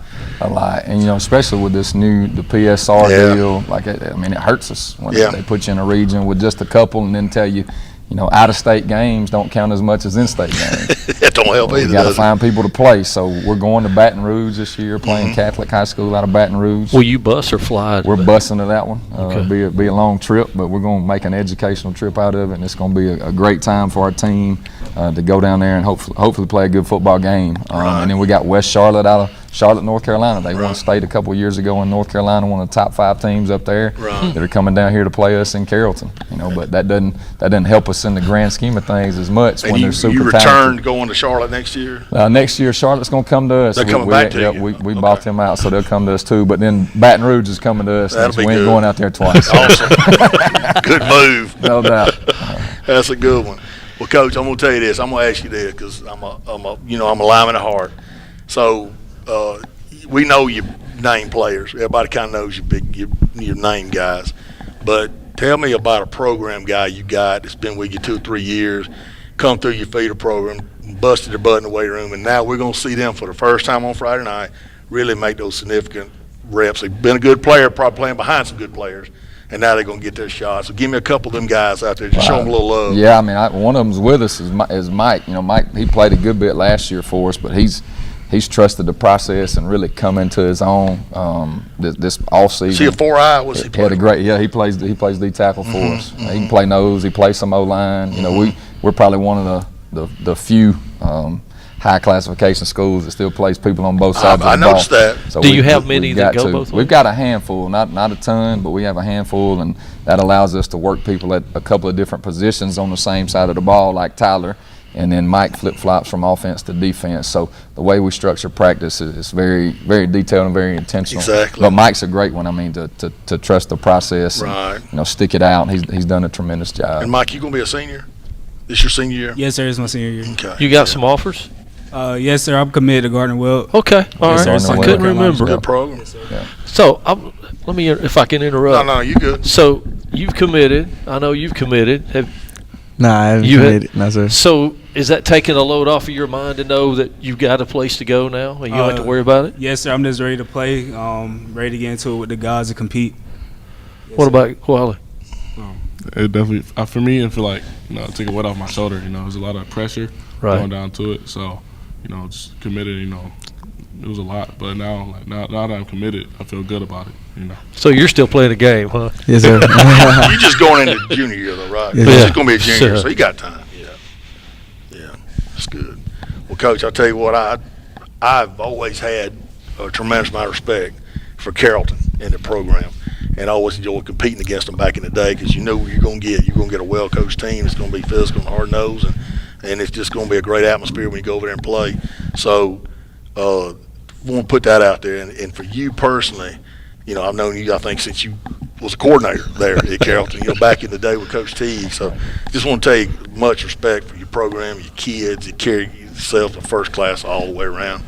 And despite Matt Skinner, y'all set the bar for a lot of folks. And I just want to tell you, man, you guys are fortunate to be able to compete and have that opportunity. Not everybody gets that shot to play at that place. You know what I mean? So that's just different. You know what I mean? I don't mean to say, I don't want to offend nobody either. No. But at the same time, I think y'all was on that level, and the nutrition y'all put into it, you mentioned earlier, and the whole 9 yards, the whole thing is pretty sweet deal. One of the kids that played several years ago, I think right before you got there, Lyndon Cooper was my next door neighbor for about 3 or 4 years. Yeah. And me and Lyndon got to be buddies, you know what I mean?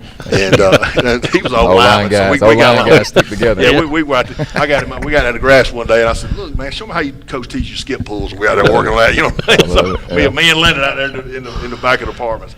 But anyhow, I just and talking to him through the years and everything, I just want to tell you guys, y'all keep doing, keep digging, keep grinding, and good things are going to happen. Thank you, Coach. Guarantee you. You had a couple of changes on your staff. What's your process when you're going through that in replacing people? Well, it can be rather elaborate. We have a new quarterbacks coach, Sam Monachino, of coaching family. His dad's the defensive coordinator at Maryland. He was assistant quarterbacks coach at App State and UNC. And then Tyson Graham, he's coming to us from North Atlanta. Tyson played for the Falcons, played for the Colts for a little bit, so they've been phenomenal. And then we added Corey Nix as well. You know, Coach Nix joined us in January. He doesn't feel like a new hire because he came in January. And our process, it kind of depends on the situation. But we bring the guys in. I do an extensive background check. Anytime I hire coaches, it's based off the 3 C's: character, commitment, and competency. If those 3 C's check out, we'll bring them in for an interview. And we've gotten to the point to where we'll bring a couple of kids in and let the coach put some kids through the workout. You know, a lot of people can fool you in an interview setting and getting up on the board and talking and telling you what they can do. But we bring some kids in and let them work the kids out and see how they're going to be on the grass. So it's rather extensive, but it's proven successful for us over the years. Have you got a scrimmage game? Yeah, we do scrimmage Marietta. So next Friday, Marietta's coming to the house. And they're going to England or something for their first game? Yeah, across the pond for something. That's a road trip there now. It is a road trip. I take Baton Rouge over that way. Ain't no question. Ain't no question. Yeah. All right. Thanks, guys. Appreciate it. Yeah, thank you, guys. Thank you. Appreciate you. Go Trojans. Yeah. Good luck. Good luck this season. The Carrollton Trojans, Joey King and his bunch here visiting with us. Matt Skinner stepping outside. He's one reason we're here doing this. Thank you, sir. Set, summer at John Thornton Buick GMC in Carrollton. Get your summer fun started today with outstanding factory incentives and special dealer offers like a new 26 GMC Terrain, now $5,000 off MSRP. A new 26 Buick Enclave, now $8,000 off MSRP. Or a new 26 Buick Envista, now $3,000 off MSRP. So ready, set, summer at John Thornton Buick GMC in Carrollton. GMC, we are professional grade.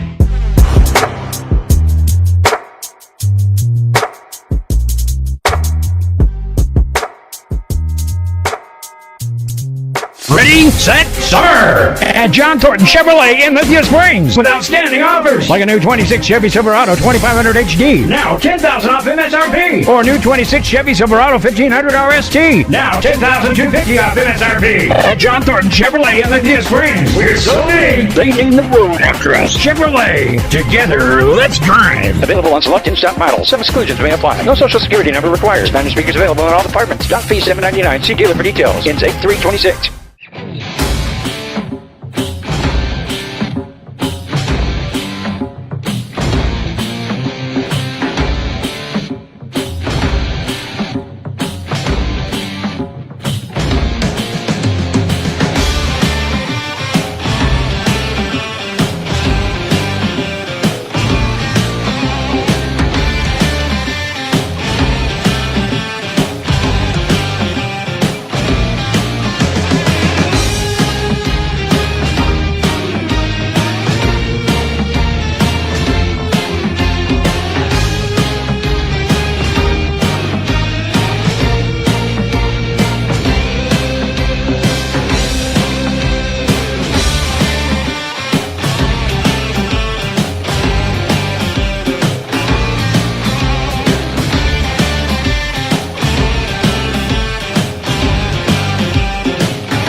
Welcome back to the Carroll County High School Football Media Day from the Carroll County Schools Performing Arts Center. Our show presented by John Thornton Chevrolet, John Thornton Buick GMC here from Gradick Sports, along with Coach David Thrower. I'm Mike Paris. Bremen Blue Devils next up here as we get ready to talk to them. First round of the state playoffs last year. They make the move with the changes classification. They're going 2A or AA this year. Davis Russell. Does anybody call you Davis? Does your mother even call you Davis? I don't even know if my wife knows that's my name. Besides it's on a credit card. Rooster Russell. About to go to year 11 at Bremen. When you took the job, any idea, any thoughts that you'd be there this long? Well, you know, I didn't know a ton about Bremen coming in. Quickly after I got there, I hoped that I could be there a long, long time. It's truly a special place, and get to coach great kids like this every day. And man, we're lucky. You know, my son is 10. This is my 11th year here. That's all he knows. My daughter's 13, and you know, my wife teaches special ed and coaches volleyball. And man, we've dove in, and we're part of the community, and we love it. And I hope I'm here for a long, long time. Who's the best coach in your house? My wife. Not even close. So we got Thacker Dudley, Carter Allen, Eli Brock. Sir, I remember that from last year. How about that? We got a lot of them back this time. Well, I guess that's a big plus. Be a lot of familiar names for sure.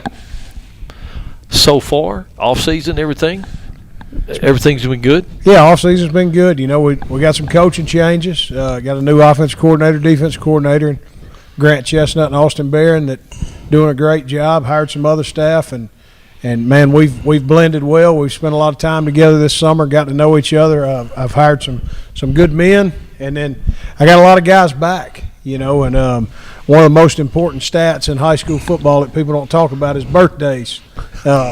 All these guys blew out the candles after last season, and they're a year older, and that experience on the field will pay huge dividends for us. Have you changed anything scheme-wise with the changes OC and DC?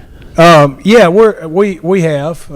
You know, Coach Barron defensively is a little different than what I was doing, and then Coach Chestnut has kind of put together an offense that he believes fits our guys the best, and it's been really good. And you know, I'm gonna coordinate the special teams, and I'm gonna turn and I'm gonna go, hey Carter, go kick it through the uprights, kick it in the end zone, and then hey, when you punt it real high where they can't catch it. So, but yeah, schematically we're a little bit different, but it's been really good. It's fit us what we're doing, and you know, through the OTAs this summer and everything, I've really liked what we've been doing and what I've seen.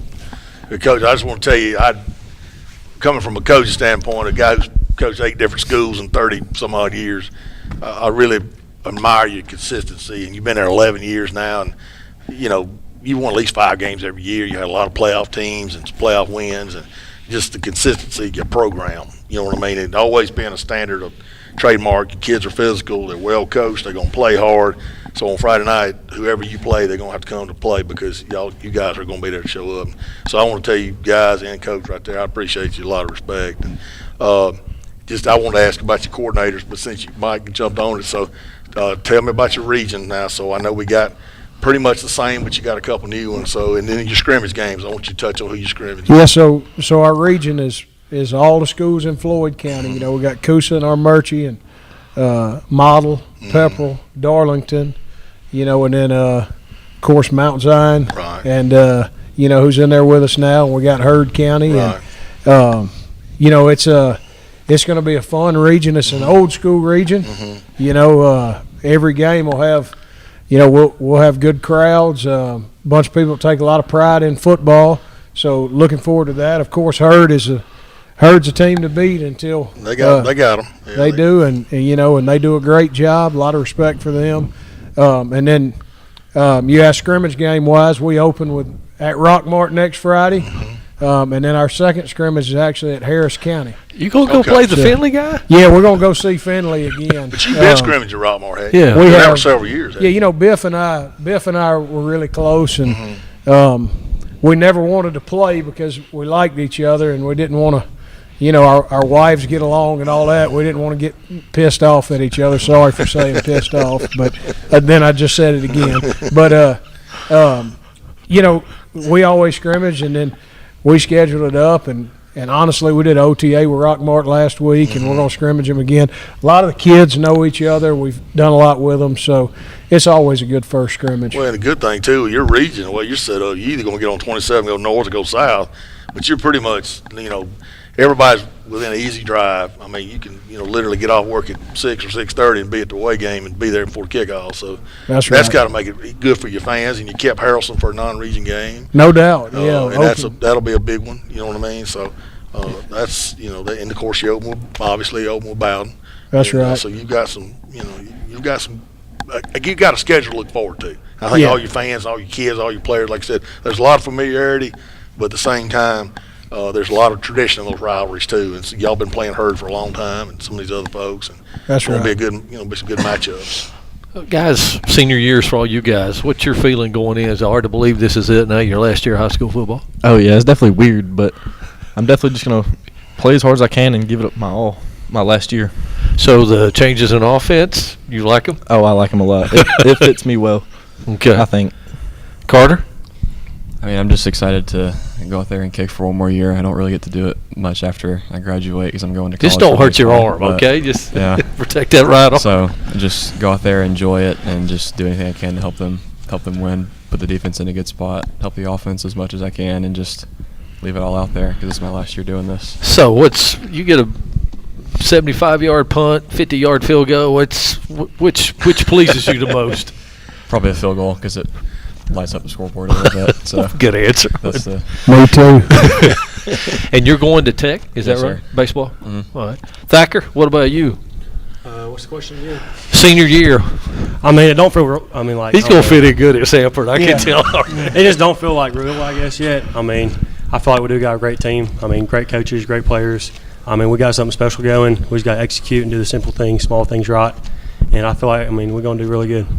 Ken, just off the top of your head, your favorite memory from your days at Bremen? One game, whatever.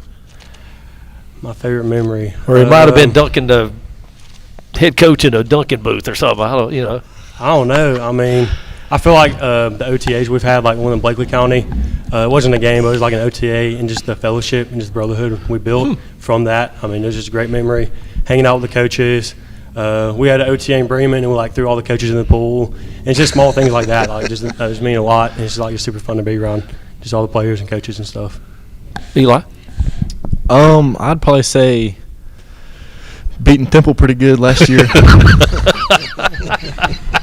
Carter, you got what? Honestly, like the probably what Thacker said with dunking the coaches in the pool. That was pretty fun, but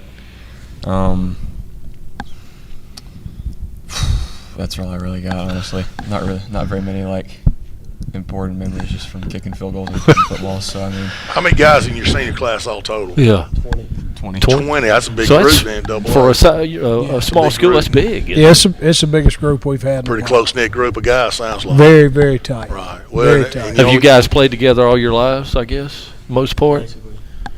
Yeah, and you only get to do it. You only get to have a senior one time, so make the most of it. Have a great day of practice tomorrow and keep building on it. You guys will do well. Yes, sir. I'm looking forward to seeing you, the coach. I think y'all gonna have up for a big year. I think y'all gonna make some noise. And one thing about Bremen, they're always gonna be hard to beat. I always tell people that when you get off the bus, you better be ready to play.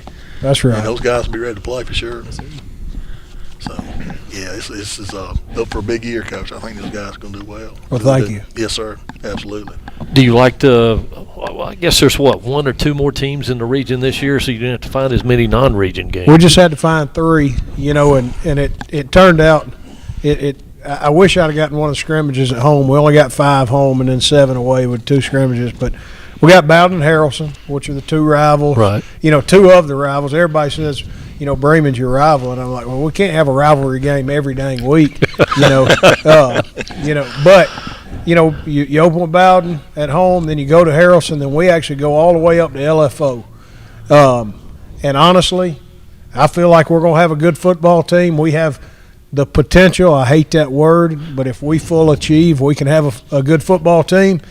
And we need to make a trip like we're making the LFO. Absolutely. Because in the playoffs, you never know where you have to go. Especially with the power ranking, you could go deep South Georgia in the first round. But you're familiar with the power ranking. Oh, yeah.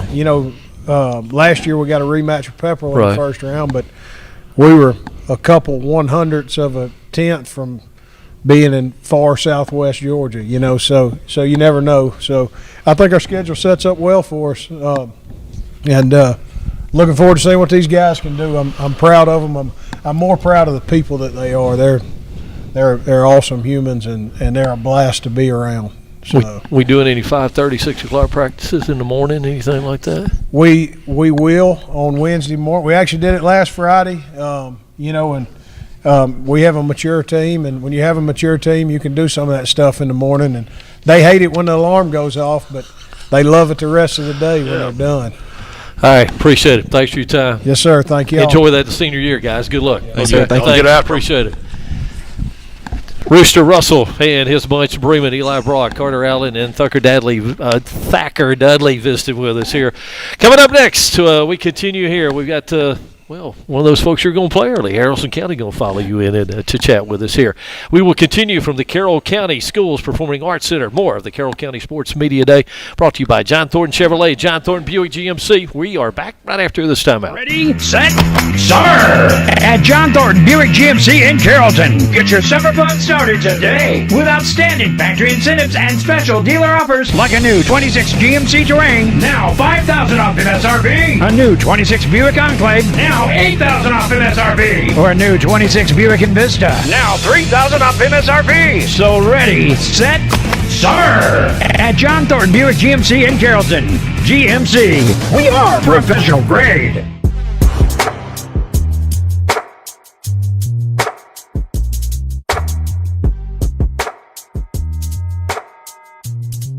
Ready, set, summer at John Thornton Chevrolet in Lithia Springs with outstanding offers like a new 26 Chevy Silverado 2500 HD, now $10,000 off MSRP, or a new 26 Chevy Silverado 1500 RST, now $10,250 off MSRP. At John Thornton Chevrolet in Lithia Springs, we're so big they named the road after us. Chevrolet, together, let's drive. Available on select in-stock models. Some exclusions may apply. No social security number required. Standard speakers available in all departments. Dock fee $7.99. See dealer for details. Intake 326.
Well, welcome back, Carroll County Schools Performing Arts Center. I'm going to get all this right before I leave here today, I tell you. The Carroll County High School Football Media Day. Along with Coach David Thrower, I'm Mike Paris. Next, we visit and talk about the Haralson County Rebels. And forgive these guys if they look a little sleepy or whatnot. They got to jump on everybody. First day of pads. Hit the field at, 10:30 last night? Wasn't that what it was? And yes, sir. I just happened to be there, had the pads, shoulder pads in the end zone, and blew the whistle and said, go put them on. And about 10 after 12, first licks delivered, I guess, last night. Coach Randy Crutchfield, year 3 at Haralson County. Now, they did this before you came in, right? And yes, you sir. Just continuing that tradition? Just continue. It's been great for our community. Great. Pretty good turnout last night. Oh, yeah. I mean, like I've been saying to all these other places, you know our place, and if football's going on, whether it's at home, away, or at midnight, our folks are going to come out and support. So had another great showing last night. It was hot. No wind blowing. Quite muggy. A lot of dew on the ground when it was wet. Reminded me of South Georgia with all that humidity. There you go. We beat the rain and we got it in and had some really good weather. So we got, let's see. So Carson Simpson right here next to Coach Crutchfield in the middle, Colton Hudson, and then Weston Baker. I'm going to ask you guys, do you like doing that at midnight, going out there like that? I do. I think it's fun. I think it's better than being in the heat all day. That's what I think. I definitely like it. I like being out there late at night, like he said, without the heat. And if you'll share the microphone, Weston. Yeah, it's a lot of fun. I mean, getting out there with the pads for the first time all And- summer. And these guys are seniors, so they've done it for a few years now. And they got to sleep late this morning, by the way. You have some holes to fill from last year. You go 7-4 playoffs, tough loss there in the first round, and trying to add to that and build on that success this year. Yes, sir. We have 5 or 6 defensive returning starters, and then we have 7 returning starters on offense. So we have a lot of guys that have still played a lot of football. Obviously, some areas that are critical. I mean, we're replacing a center, we're replacing a quarterback, a tight end position as well, and then had to find our backside tight end because Colton has gone over to play the strong side tight end for us. So just trying to find people, bodies. The good thing is we got a lot of guys that are a lot bigger than probably, especially when I got here. I remember when we first got here, it was about 100. Either you were over 200 pounds and we got a little slower, or we were 145 pounds and we had to get protein every day to try and put some weight on. About the Hudson boys were about the only ones that were 175 to 195 pounds that could run well. So going into this year, our front line and what we average, I mean, we're 235 pounds across the board with our starting offensive line. Now defensively, it's going to be a little bit of we've got to find a bunch of D linemen, some guys that we've been rolling a bunch, and some that have played some reps but didn't necessarily have starting roles last year. But we have to replace, 5 of the front 7. So 2 of them are back here. We've had Weston Hudson has shown out. His little brother, be a freshman, has come out and started in the spring for us at outside linebacker and has kind of locked that one down. And then at inside linebacker, Jax Brown will be playing there. So it's just our brand of football again of saying – we've got to be able to play both ways. Weston Baker will play the right tackle. He'll move over and take Kilgore's spot, and he'll be playing some nose. So it's just a matter of we've got a bunch of bodies to still do it, but, the amount of snaps that those guys are going to play are going to be more than they probably have in the years past, or especially last year, because some guys were gone, so they're going to have to step up in those roles where we had a center play both ways. We had a right tackle play both ways. And Colton having to play both ways at outside linebacker, and Carson will be splitting splitting time at running back also. So biggest thing for us is obviously we're big, strong. And I think we've gotten a whole lot faster, but we've got to make sure that we're conditioned to be able to go, the whole distance, because that's what's going to make us successful. This senior class, it's not real big, is it? No, we have 10. But like I said, last year we probably – though I felt like what really made us really good, and we were talking about it as a coaching staff the other day, we played 17, 18-year-old kids at practice every day. So even though some of those guys didn't start for us, we went against them all the time. It's going to be a little bit retooling of our look team and seeing what that is. But, but as far as the guys that we have, we had 17 seniors last year that, half of them may have started on Friday night, where now we've got 10 seniors and all of them start on Friday night. Your junior class and your freshman class are your 2 biggest classes, is that right? Our freshman class is very large, and our sophomore class is a little bit larger. Oh, is it? So, okay. it's really all about the same. I mean, we're probably averaging. We got 53 kids on the team. If it's 10 here, it's 12 or 13 the next class. I mean, there's not really one bigger than the other, except for our freshmen right now. I think we're at 17. Okay, new coaches on the staff, additions you want to tell us about? Well, it's been I know one old dog you pulled out. He's a good one. So tell us a little bit about who else you got. No doubt. It's been it's been an off season. Been obviously some, and I haven't talked about that as much with the others with the questions, but obviously trying times as far as that goes within our program. Right, but, I understand that. Stuff that happens outside the program that you can't control, and that obviously affects us. With what happened with Coach Cash's family, and just prayers go out to them still, and the healing process, and no doubt.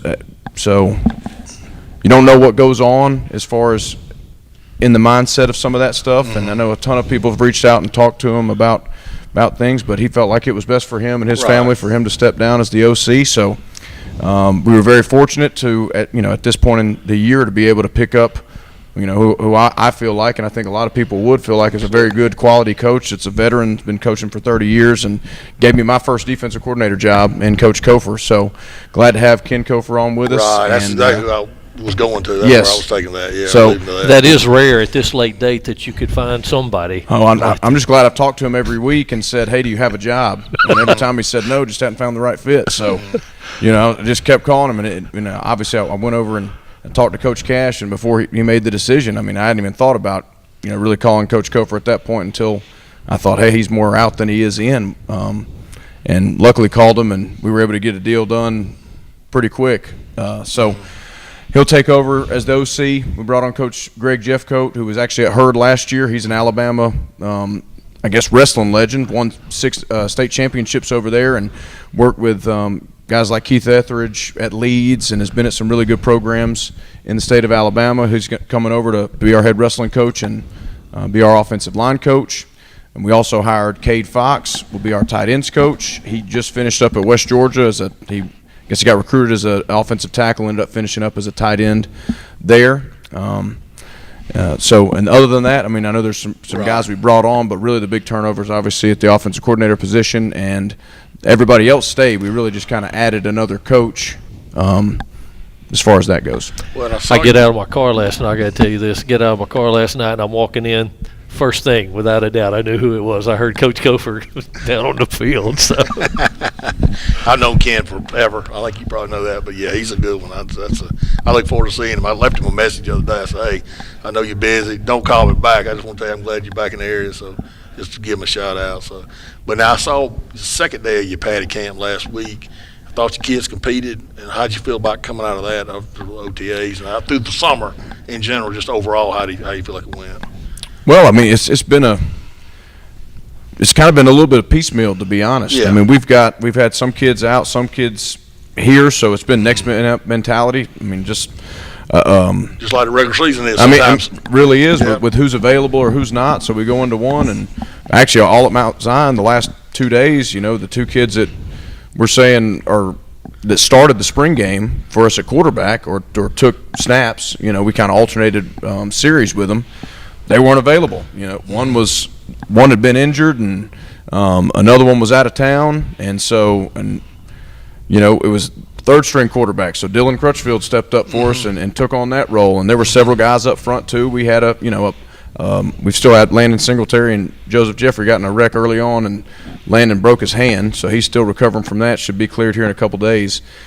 So he's got no real live reps yet. So when I say it's just piecemeal, we've just had a lot of guys in a lot of different spots with whoever's been there, which has been great for us to be able to develop some depth, which is going to inevitably be critical for us down the stretch. But we haven't really got a true test other than being in the spring to see what we really have as far as, what our team is. And obviously now having a new coordinator where he's having to learn guys and, learn the coaches, and he's done a lot of research, and he hasn't run the offense that we've run, but he's done a whole lot of research into, he watched all of our film, broke down everything. I already had him on huddle, because I just think that much of him. He's kind of like my football dad. Yeah, ask him to evaluate. Well, he'll give you the shoot straight. In his previous job, I think he probably encountered the offense that you run several times. He went against it a ton and hated defending against it. So, But obviously, right now, where we're at, there's still a little bit of growth to do there. But the good thing is now we got everybody back. Now pads are on and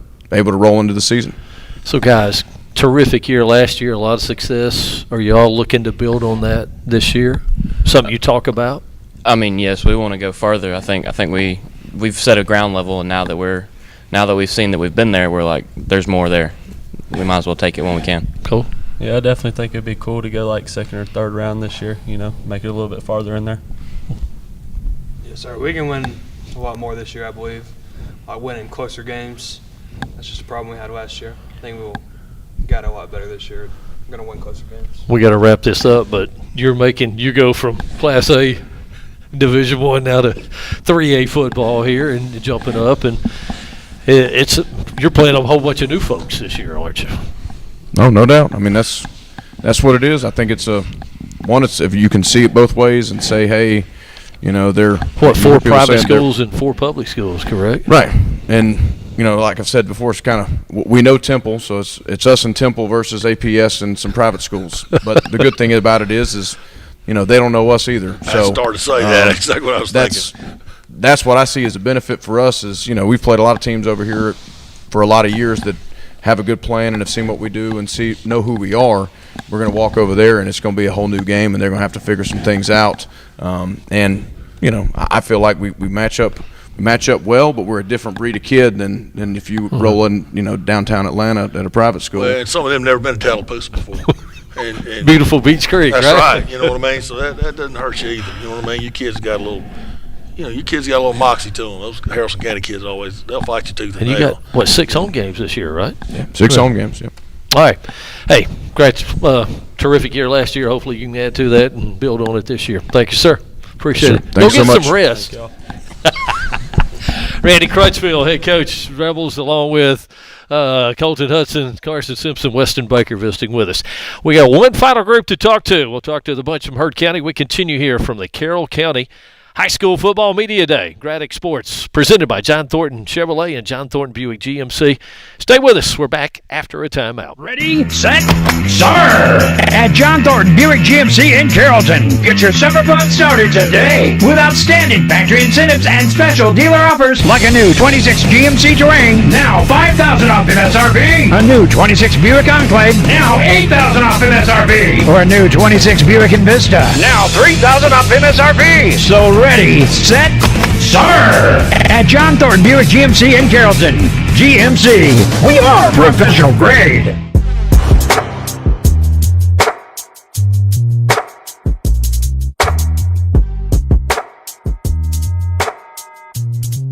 Ready, set, summer at John Thornton Chevrolet in Lithia Springs with outstanding offers like a new 26 Chevy Silverado 2500 HD, now $10,000 off MSRP, or a new 26 Chevy Silverado 1500 RST, now $10,250 off MSRP at John Thornton Chevrolet in Lithia Springs. We're so big, they named the road after us. Chevrolet, together, let's drive. Available on select in-stock models. Some exclusions may apply. No social security number required. Spanish speakers available in all departments. Dock fee $7.99. See dealer for details. Ends 8/3/26.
Welcome back to Carroll County High School Football Media Day here at the Carroll County Schools Performing Arts Center.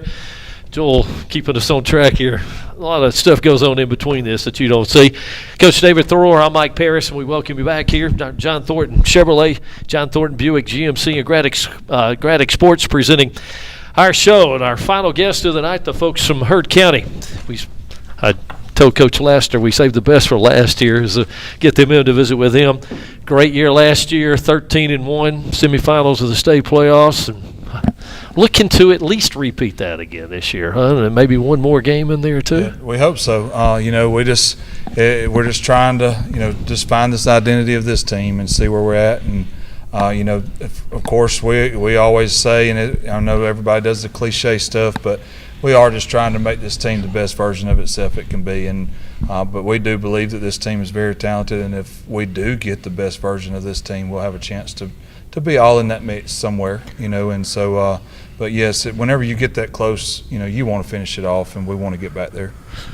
Well, I know you got some holes to fill from last year, but with these three guys right here, I mean, it's a pretty good place to start with Tisdale and Brody Buck and with Moreland there, isn't it? Absolutely. These guys have played a lot of football, and they played a lot of football together, and so their chemistry with one another is really good. And and we have a returning Darius Coleman, who's a really, really good running back, and we're excited about all those things. And then, of course, we got some other guys that are on that junior class, like Trip Kerbo, that he's always been really good for us, and he does a really good job. And then, but as a whole, we got some holes to fill, but we're getting there, and those guys are working hard. And but it's good whenever you don't have to, you're not really concerned about who's going to be scoring points because they've scored a bunch of them. So before we came back from a commercial break, we were talking Team 54. Explain a little bit. Is that the way y'all refer to the teams at Heard County? I guess? Is, and these guys, the other night in our overnight camp, we did a little trivia, and so that's some of the things that we do to try to make them understand where they're at, so they could explain it to you. So why is it not Team 55 and it's Team 54? Well, we started with a team 0 in the irregular teams, but I mean that's where it started. The trivia was hard. It was very confusing. I will say I didn't get a question right. So. We want them to understand what they're playing for. That's right. And so we have a couple of things that we always do at our overnight camp, and one of them's always trivia, and it has to do with some of our history and some of that stuff. And those things won't win you a game.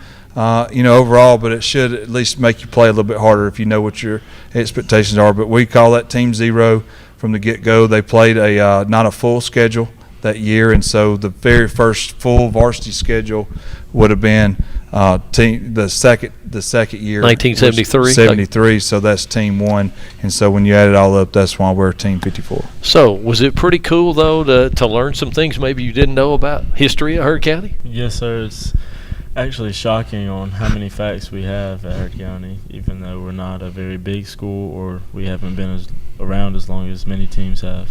Zay, I saw you shaking your head down there. Yeah, the trivia was very hard. I don't think I got a single question right, and it was one where we had to name like all types of All-Americans, stuff like that. I never knew nothing about that. So was the old guy sitting over here? Was he an answer to one of the questions or anything? Yeah, I don't even remember. It was so many. I mean, probably he was in one. And then the jersey. Coach one. You think it's the jersey one too? Coach Yeah.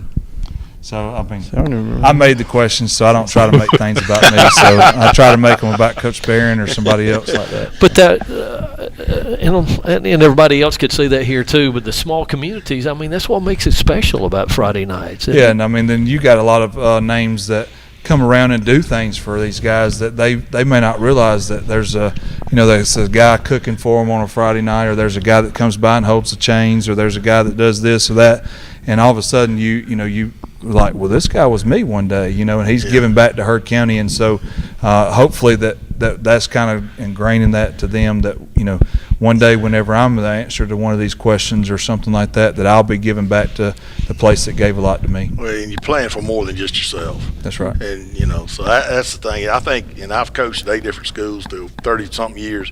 But when you coach at your alma mater, as you are, and then you got guys on your staff that you either coach with for a long time or you coach them to yourselves, because y'all are a tight-knit group. I mean, it's a little different. It takes on a special meaning.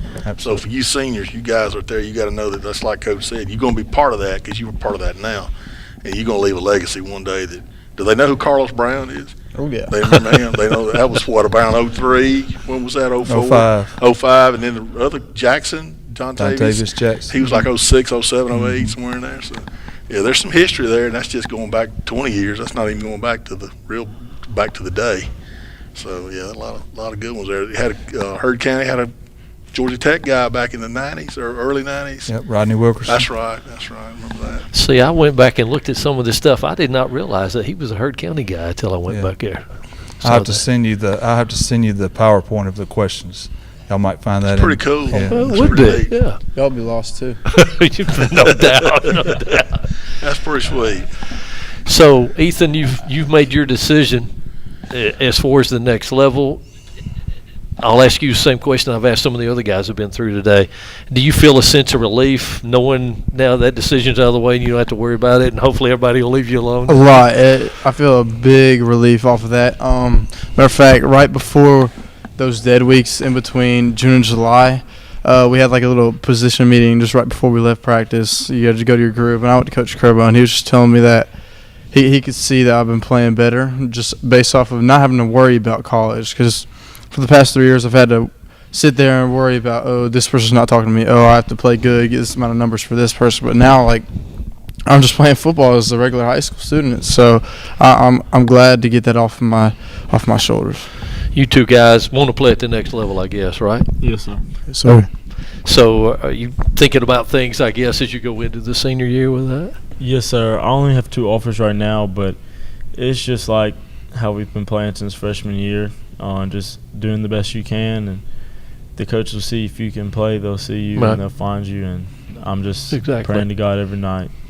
Zay? Yeah, I only have 2 offers too, but I know I got a lot to prove this season, so I'm not worried about nothing. So I know at the end of the season I'm going to have some coaches talking to me. Well, the deeper you go in the playoffs too, sometimes there's the same amount of eyes looking, but they're looking at less games and they're looking at certain people now. So that helps you too. And for the coach, you don't have to worry about it bothering you before a game, I guess. Yeah. I know last year you had some guys. And I mean, I think that's the biggest thing is once you're starting to really play for just your team, and it's easy for me to sit there and tell him to take whatever they give you and all that stuff. But whenever you truly are just worried about winning, and that right there is just a sense of comfort that usually does allow you to play a lot better. You're not trying to force anything, and even if it's, I never felt like that he did this or anything like that, but just in the back of your mind, that whenever you look at the stats at the end of the night or something like that, and we didn't throw it as much, or we didn't, it can create a problem but he did an awesome job all his entire career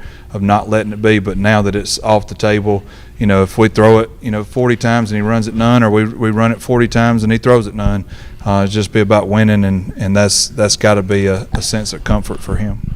All right, with a change in classifications, you're 2A now. Region is pretty much the same, but you add Coosa and Armurchie in there, I guess, right? And Mount Zion. And then we traded. We lost Temple and Haralson County, but for the most part, we gained people that are very similar as far as it's still that hometown community. There'll be a community. They're going to follow their school. They're going to support them. Win, lose, whatever, and so having a communities versus communities is always a good region to be a part of. I mean, in 22 years of Heard County, we've been a part of all kinds of different types of regions, and so just having a fan base that is going to travel for them, and we're going to travel to them, and it not be too far away, that's a great region to be a part of. They don't have to get all 27 for most of it. You're pretty much right there, you know what I mean, so. And your non-region schedule, I know you scrimmage in LaGrange, right? That's correct. And you got Central, you open, and then you got Bowden. So, I mean, that looks like a plan. Like you wanted to test yourself early, obviously. So, yeah. I mean, that's talk a little bit about that.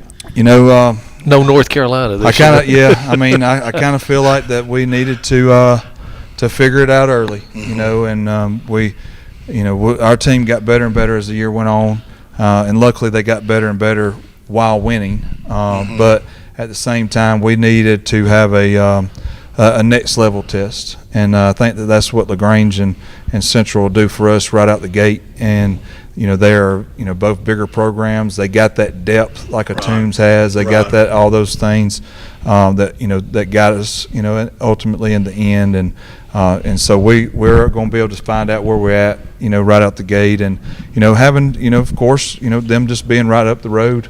That was a great added benefit for our fans, and so from the whole West Georgia area, they're going to hopefully get to see a really good game, and we're going to put all our chips out there and see where we're at, so that we can go from there. But yes, so it's 100%. There should be a game. If you have 3 of them to schedule, for the most part, it should be one that you can't win, one that's a toss-up, and one that you should win. Right. And I feel like that we kind of scheduled that way on purpose, and see if we can figure it out early. Well, and correct me if I'm wrong, but 2018, y'all took a couple early losses and kind of got the ship righted, and sometimes that's what it takes. I mean, you'd love to be 15-0, obviously, but at the same time, you got to get there first, and sometimes those early setbacks and put you through some adversity early, and you kind of build back through that. Sometimes that ends up being better. 100%, and that's the whole goal is.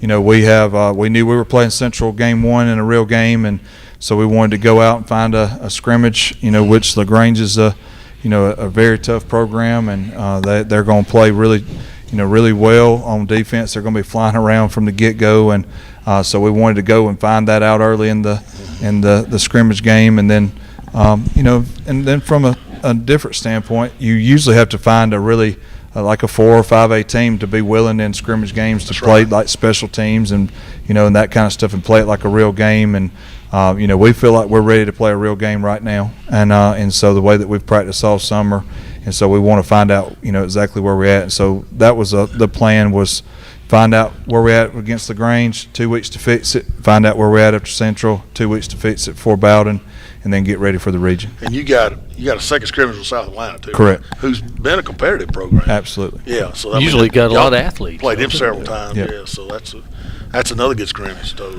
and you go to LaGrange. You got South Atlanta coming to you. Is that Correct. right? That's a lot to look forward to. It's going to happen pretty quick. Yes, sir. How many guys in your seniors in y'all's class, guys? How many total?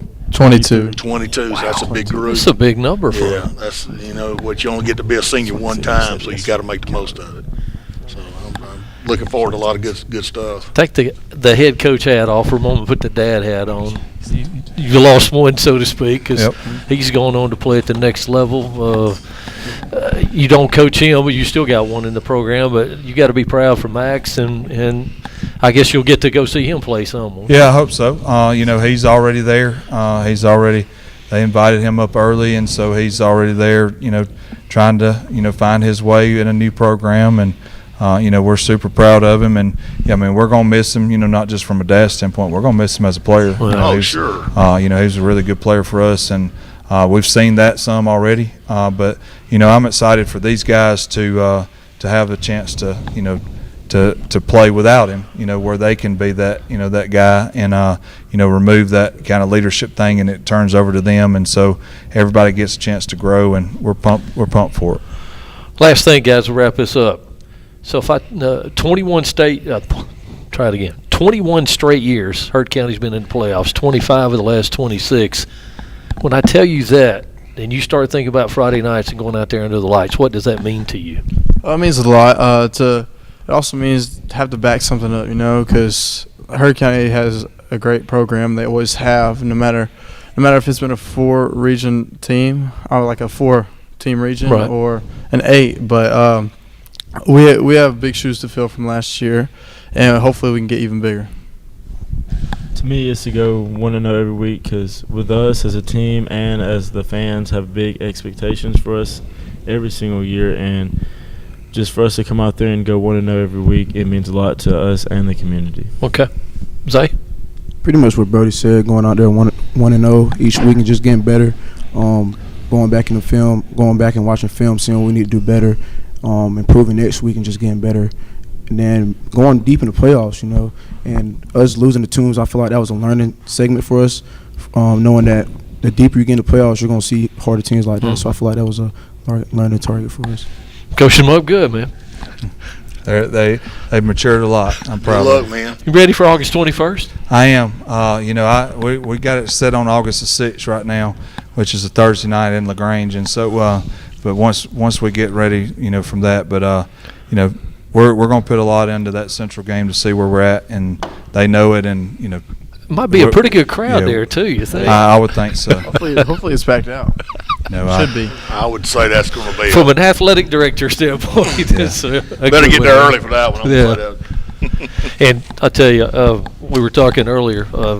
Your place to play, to me, again, beautiful place there, down in the hole, so to speak. There and whatnot. It's terrific. A beautiful place. It's awesome. The atmosphere, as far as unless you go into a bigger D1 type program, there's going to be a lot of times that, if people go on to play in a D2 or D3 atmosphere, they're not going to play in a place like it is at Heard County. It's electric down there, and we feel like that we're really tough to play when we play at home, and I think that has a lot to do with our community.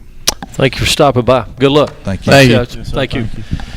That's Heard County bunch visiting with us here. Coach Shane Laster and his guys, Ethan Tisdale, Brody Buck Cofield, and Zay Moreland. We got one final word. We'll put a wrap on our show for tonight when we continue right after this timeout. Ready, set, summer at John Thornton Buick GMC in Carrollton. Get your summer fun started today with outstanding factory incentives and special dealer offers like a new 26 GMC Terrain, now $5,000 off MSRP. A new 26 Buick Enclave, now $8,000 off MSRP. Or a new 26 Buick Envista, now $3,000 off MSRP. So ready, set, summer at John Thornton Buick GMC in Carrollton.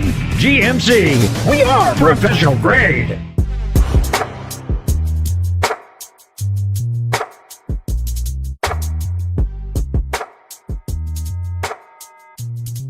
Ready, set, summer at John Thornton Chevrolet in Lithia Springs with outstanding offers like a new 26 Chevy Silverado 2500 HD, now $10,000 off MSRP, or a new 26 Chevy Silverado 1500 RST, now $10,250 off MSRP. At John Thornton Chevrolet in Lithia Springs, we're so big they named the road after us. Chevrolet, together, let's drive. Available on select in-stock models. Some exclusions may apply. No social security number required. Standard speakers available in all departments. Dock fee $7.99. See dealer for details. Ends 8/3/26.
One final word before we put a wrap on the Carroll County High School Football Media Day here from the Carroll County Carroll County Schools Performing Arts Center.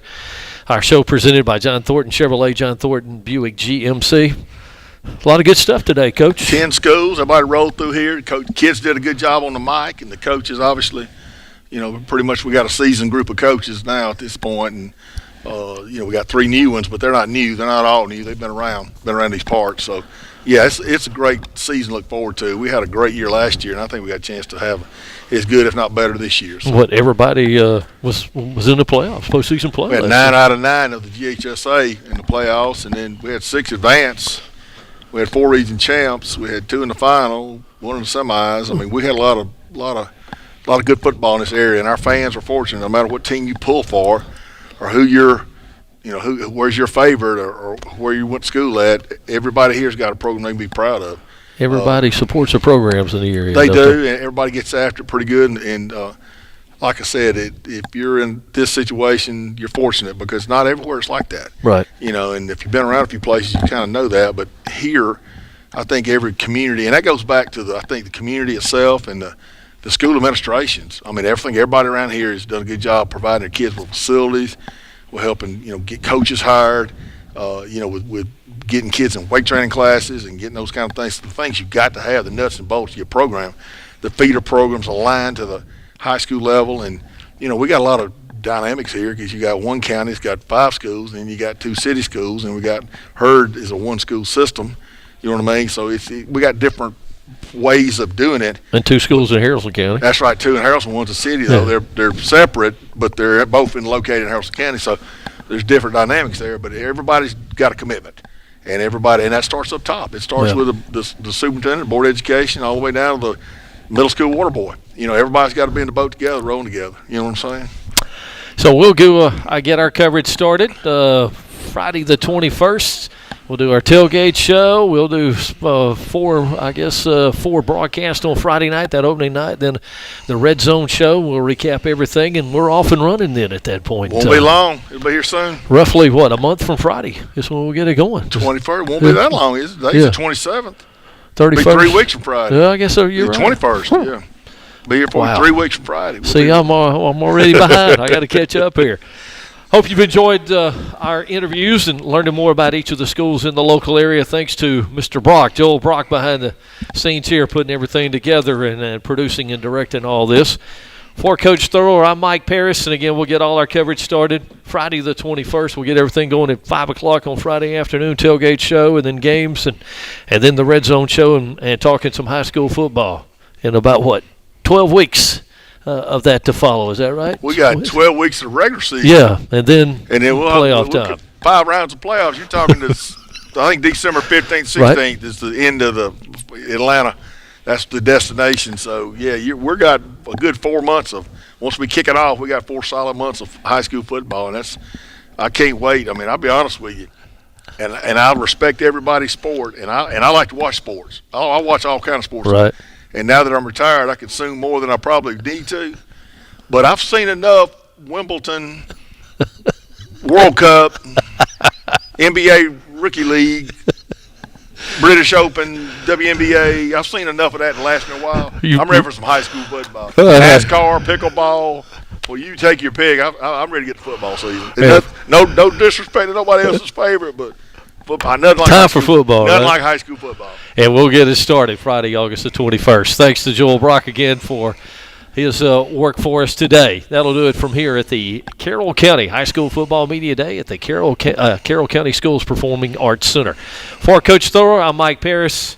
Thanks again for joining us. Our show presentation today, John Thornton Chevrolet and John Thornton Buick GMC.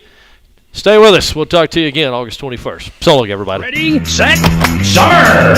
At John Thornton Buick GMC in Carrollton. Get your summer fun started today with outstanding factory incentives and special dealer offers like a new 26 GMC Terrain, now $5,000 off MSRP. A new 26 Buick Enclave, now $8,000 off MSRP. Or a new 26 Buick Envista, now $3,000 off MSRP. So ready, set, summer! At John Thornton Buick GMC in Carrollton.